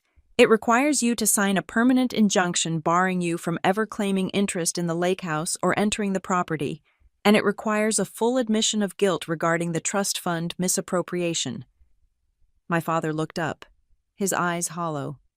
We don't have $75,000. We spent it. Then you will sell your house, I said. They all looked at me. You will sell the house I grew up in, I said, my voice steady and cold. Or you will cash out your retirement, or you will sell your cars. I don't care how you do it, but you will make me whole. Elena, my mother whispered, you would put us on the street? Over money? No, I said. Not over money, over the lie. You chose to erase me. Now, you have to pay the price of admission. Jordan uncapped a pen and set it down next to the document. You have two choices, Jordan said, checking his watch. Choice A, you sign this document right now, you agree to the payment plan, you admit to the civil fraud, and we agree not to forward this file to the district attorney. He paused, letting the weight of the alternative hang in the air. Choice B, you walk out of that door without signing, and 10 minutes later, I call the police and report a grand larceny in progress. Jordan looked at my father. The clock is ticking. Mr. James, do you want to be a debtor, or do you want to be a defendant? My father's hand shook as he reached for the pen. The room felt small, pressurized, like a submarine diving too deep. I watched him.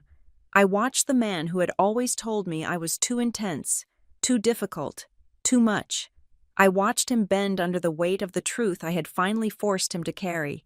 The tip of the pen touched the paper. I didn't smile. I didn't feel joy.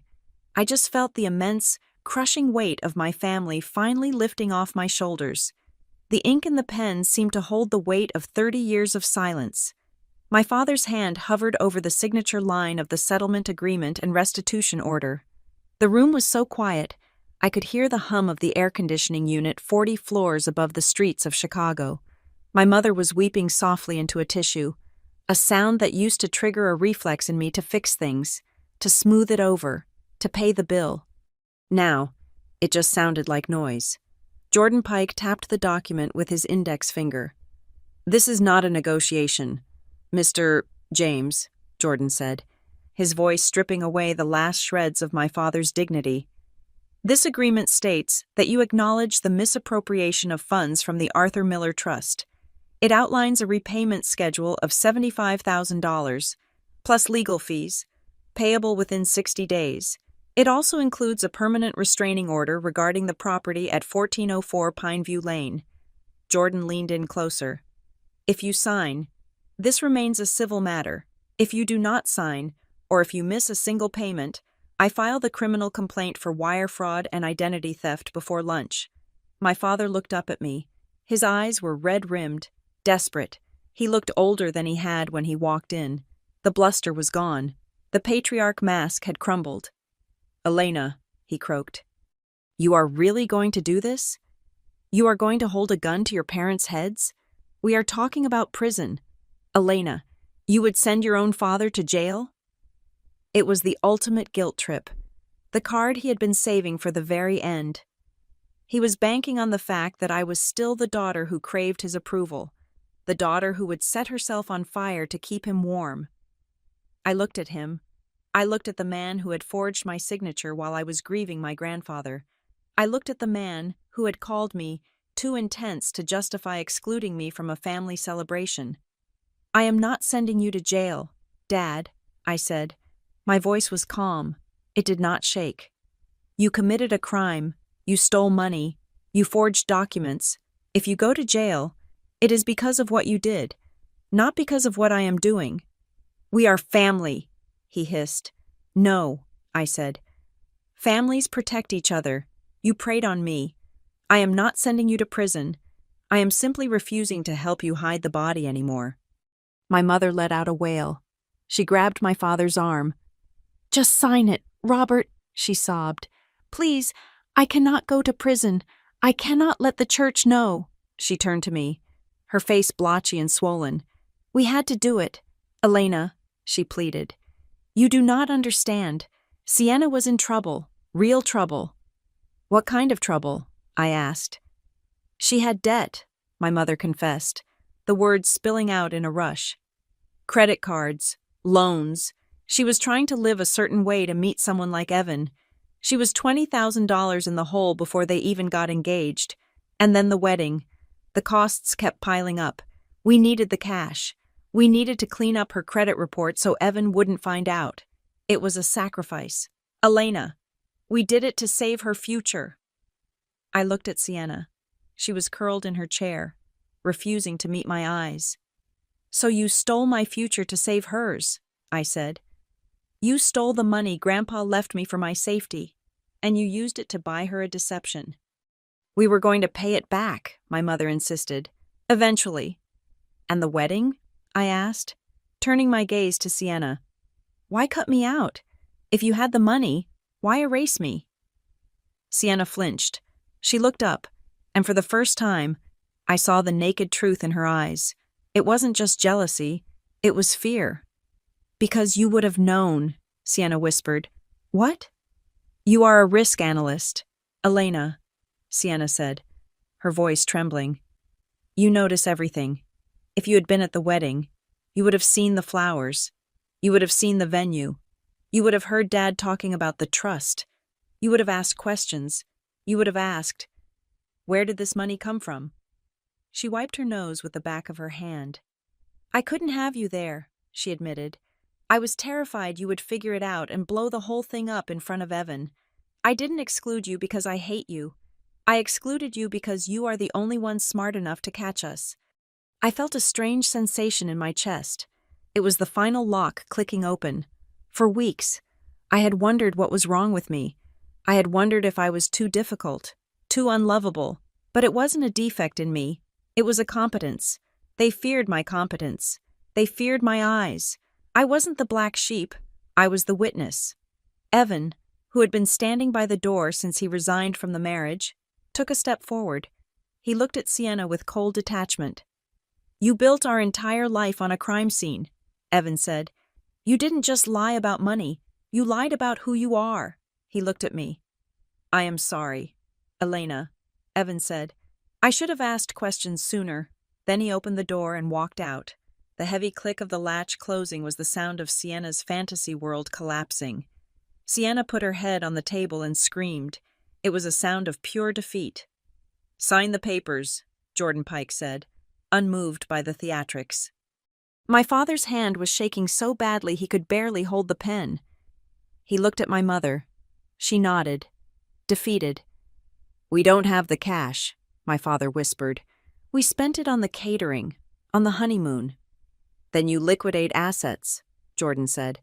"You own a home in the suburbs, correct? It has equity. You have a retirement account. You have 2 cars. I do not care what you sell. But you will have a cashier's check for $75,000, plus my firm's fees, on this desk in 60 days, or the sheriff will be at your door." My father squeezed his eyes shut. He signed. The scratching of the pen on the paper was the only sound in the room. He slid the paper to my mother. She signed it, her tears spotting the page. Sienna didn't have to sign. She wasn't a trustee, but she was the beneficiary of the theft. She sat there, stripped of her husband, stripped of her reputation, and stripped of the illusion that she was the golden child. Jordan took the document. He checked the signatures. He stamped it. "Done," Jordan said. "This is now a binding legal contract." He looked at them. "You are to have no contact with Elena James. You are to never step foot on the property in Wisconsin. If you violate this agreement, the deal is void, and we proceed to criminal court. Do you understand?" My parents nodded. They couldn't speak. They were broken, not by me, but by the weight of their own choices. I stood up. I picked up my purse. I looked at them one last time. My father, slumped in his suit. My mother, dissolving into a puddle of self-pity. Sienna, staring at the empty chair where her husband used to be. I expected to feel triumphant. I expected to feel a surge of vindication, but I just felt tired, and strangely, incredibly light. "You spent 30 years telling me I was the difficult one," I said quietly. "You told me I was too hard, too cold, but I was the only one telling the truth." "Elena," my mother started, reaching a hand out. "Joyce." "Don't," I said. "You chose the lie. You chose it every single day for 2 years. You chose it when you stole Grandpa's money. You chose it when you forged my name. You chose it when you took those wedding photos without me." I walked to the door. "You made your choice," I said, "and now I have made mine." I walked out of the conference room and didn't look back. Epilogue. 6 weeks later, the air in northern Wisconsin was different than the air in Chicago. It was cleaner, it smelled of pine resin, damp earth, and deep, cold water. I stood at the end of the dock, a power drill in my hand. The sun was high and bright, reflecting off the surface of the lake in a blinding shimmer of diamonds. "Hand me the 3-inch screws," Tessa said. She was sitting cross-legged on the wooden planks, wearing a pair of cut-off denim shorts and an oversized t-shirt. She looked nothing like the terrifying litigator in the sharp suit. I reached into the toolbox and tossed her the box of screws. "You know," Tessa said, lining up a new board, "we could have hired someone to fix this dock. You have the settlement money now." "No," I said, pressing the drill into the wood. I wanted to do it, the drill whirred. Driving the screw deep into the cedar, it was satisfying work. Physical, real. You put in the effort, and the thing held together, unlike my family. Wood was honest. "Lunch is ready." I looked up toward the house. Aunt Marjorie was standing on the wraparound porch, waving a tea towel. She had been staying with me for 2 weeks. We had painted the guest room. We had cleared out the garden. We had gone through Grandpa's old journals, reading them aloud over bottles of wine. "Coming," I called back. I stood up and wiped the sawdust from my jeans. I looked at the house. For 2 years, I had looked at that structure and seen a stage. I had seen it as a place I had to curate perfectly to win the approval of people who were incapable of loving me. I had thought that if the house was beautiful enough, they would finally want to be there with me. But they had never wanted to be with me. They had only wanted the house. Now, the house was just a house. It wasn't a shrine. It wasn't a bribe. It was cedar and glass and stone. It was mine. The for sale sign on my parents' house in the suburbs had gone up last week. Jordan told me the proceeds would cover the restitution check. Sienna had moved back in with them, her annulment pending. Her socialite dreams dissolved into the reality of a mid-level administrative job she had to take to pay her own legal bills. I didn't hate them anymore. Hate requires energy. I just felt a distant, polite indifference. They were people I used to know, strangers who shared my last name. I looked at Tessa, who was brushing wood chips off her legs. I looked at Marjorie up on the porch, setting a pitcher of lemonade on the table. I realized then that I hadn't lost my family the day of the wedding. I had lost an illusion, and in exchange, I had found the truth. I had found the people who actually showed up. I had found the strength to draw a line in the sand and defend it. I walked up the path toward the house, the gravel crunching under my boots. I wasn't waiting for an invite anymore. I wasn't waiting for a seat at the table. I owned the table. I walked up the stairs, grabbed a glass of lemonade, and sat down between my best friend and my aunt. The wind blew through the trees, a sound like a long, deep exhale. I was finally, completely free.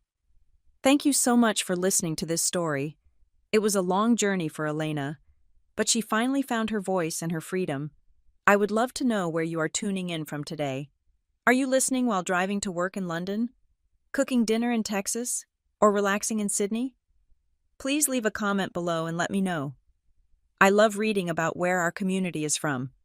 And if you enjoyed seeing Elena take down the people who tried to erase her, please make sure to subscribe to the Helena Revenge Stories channel, like this video, and hit that hype button to help this story reach even more people who might need a reminder that the truth always wins. See you in the next story.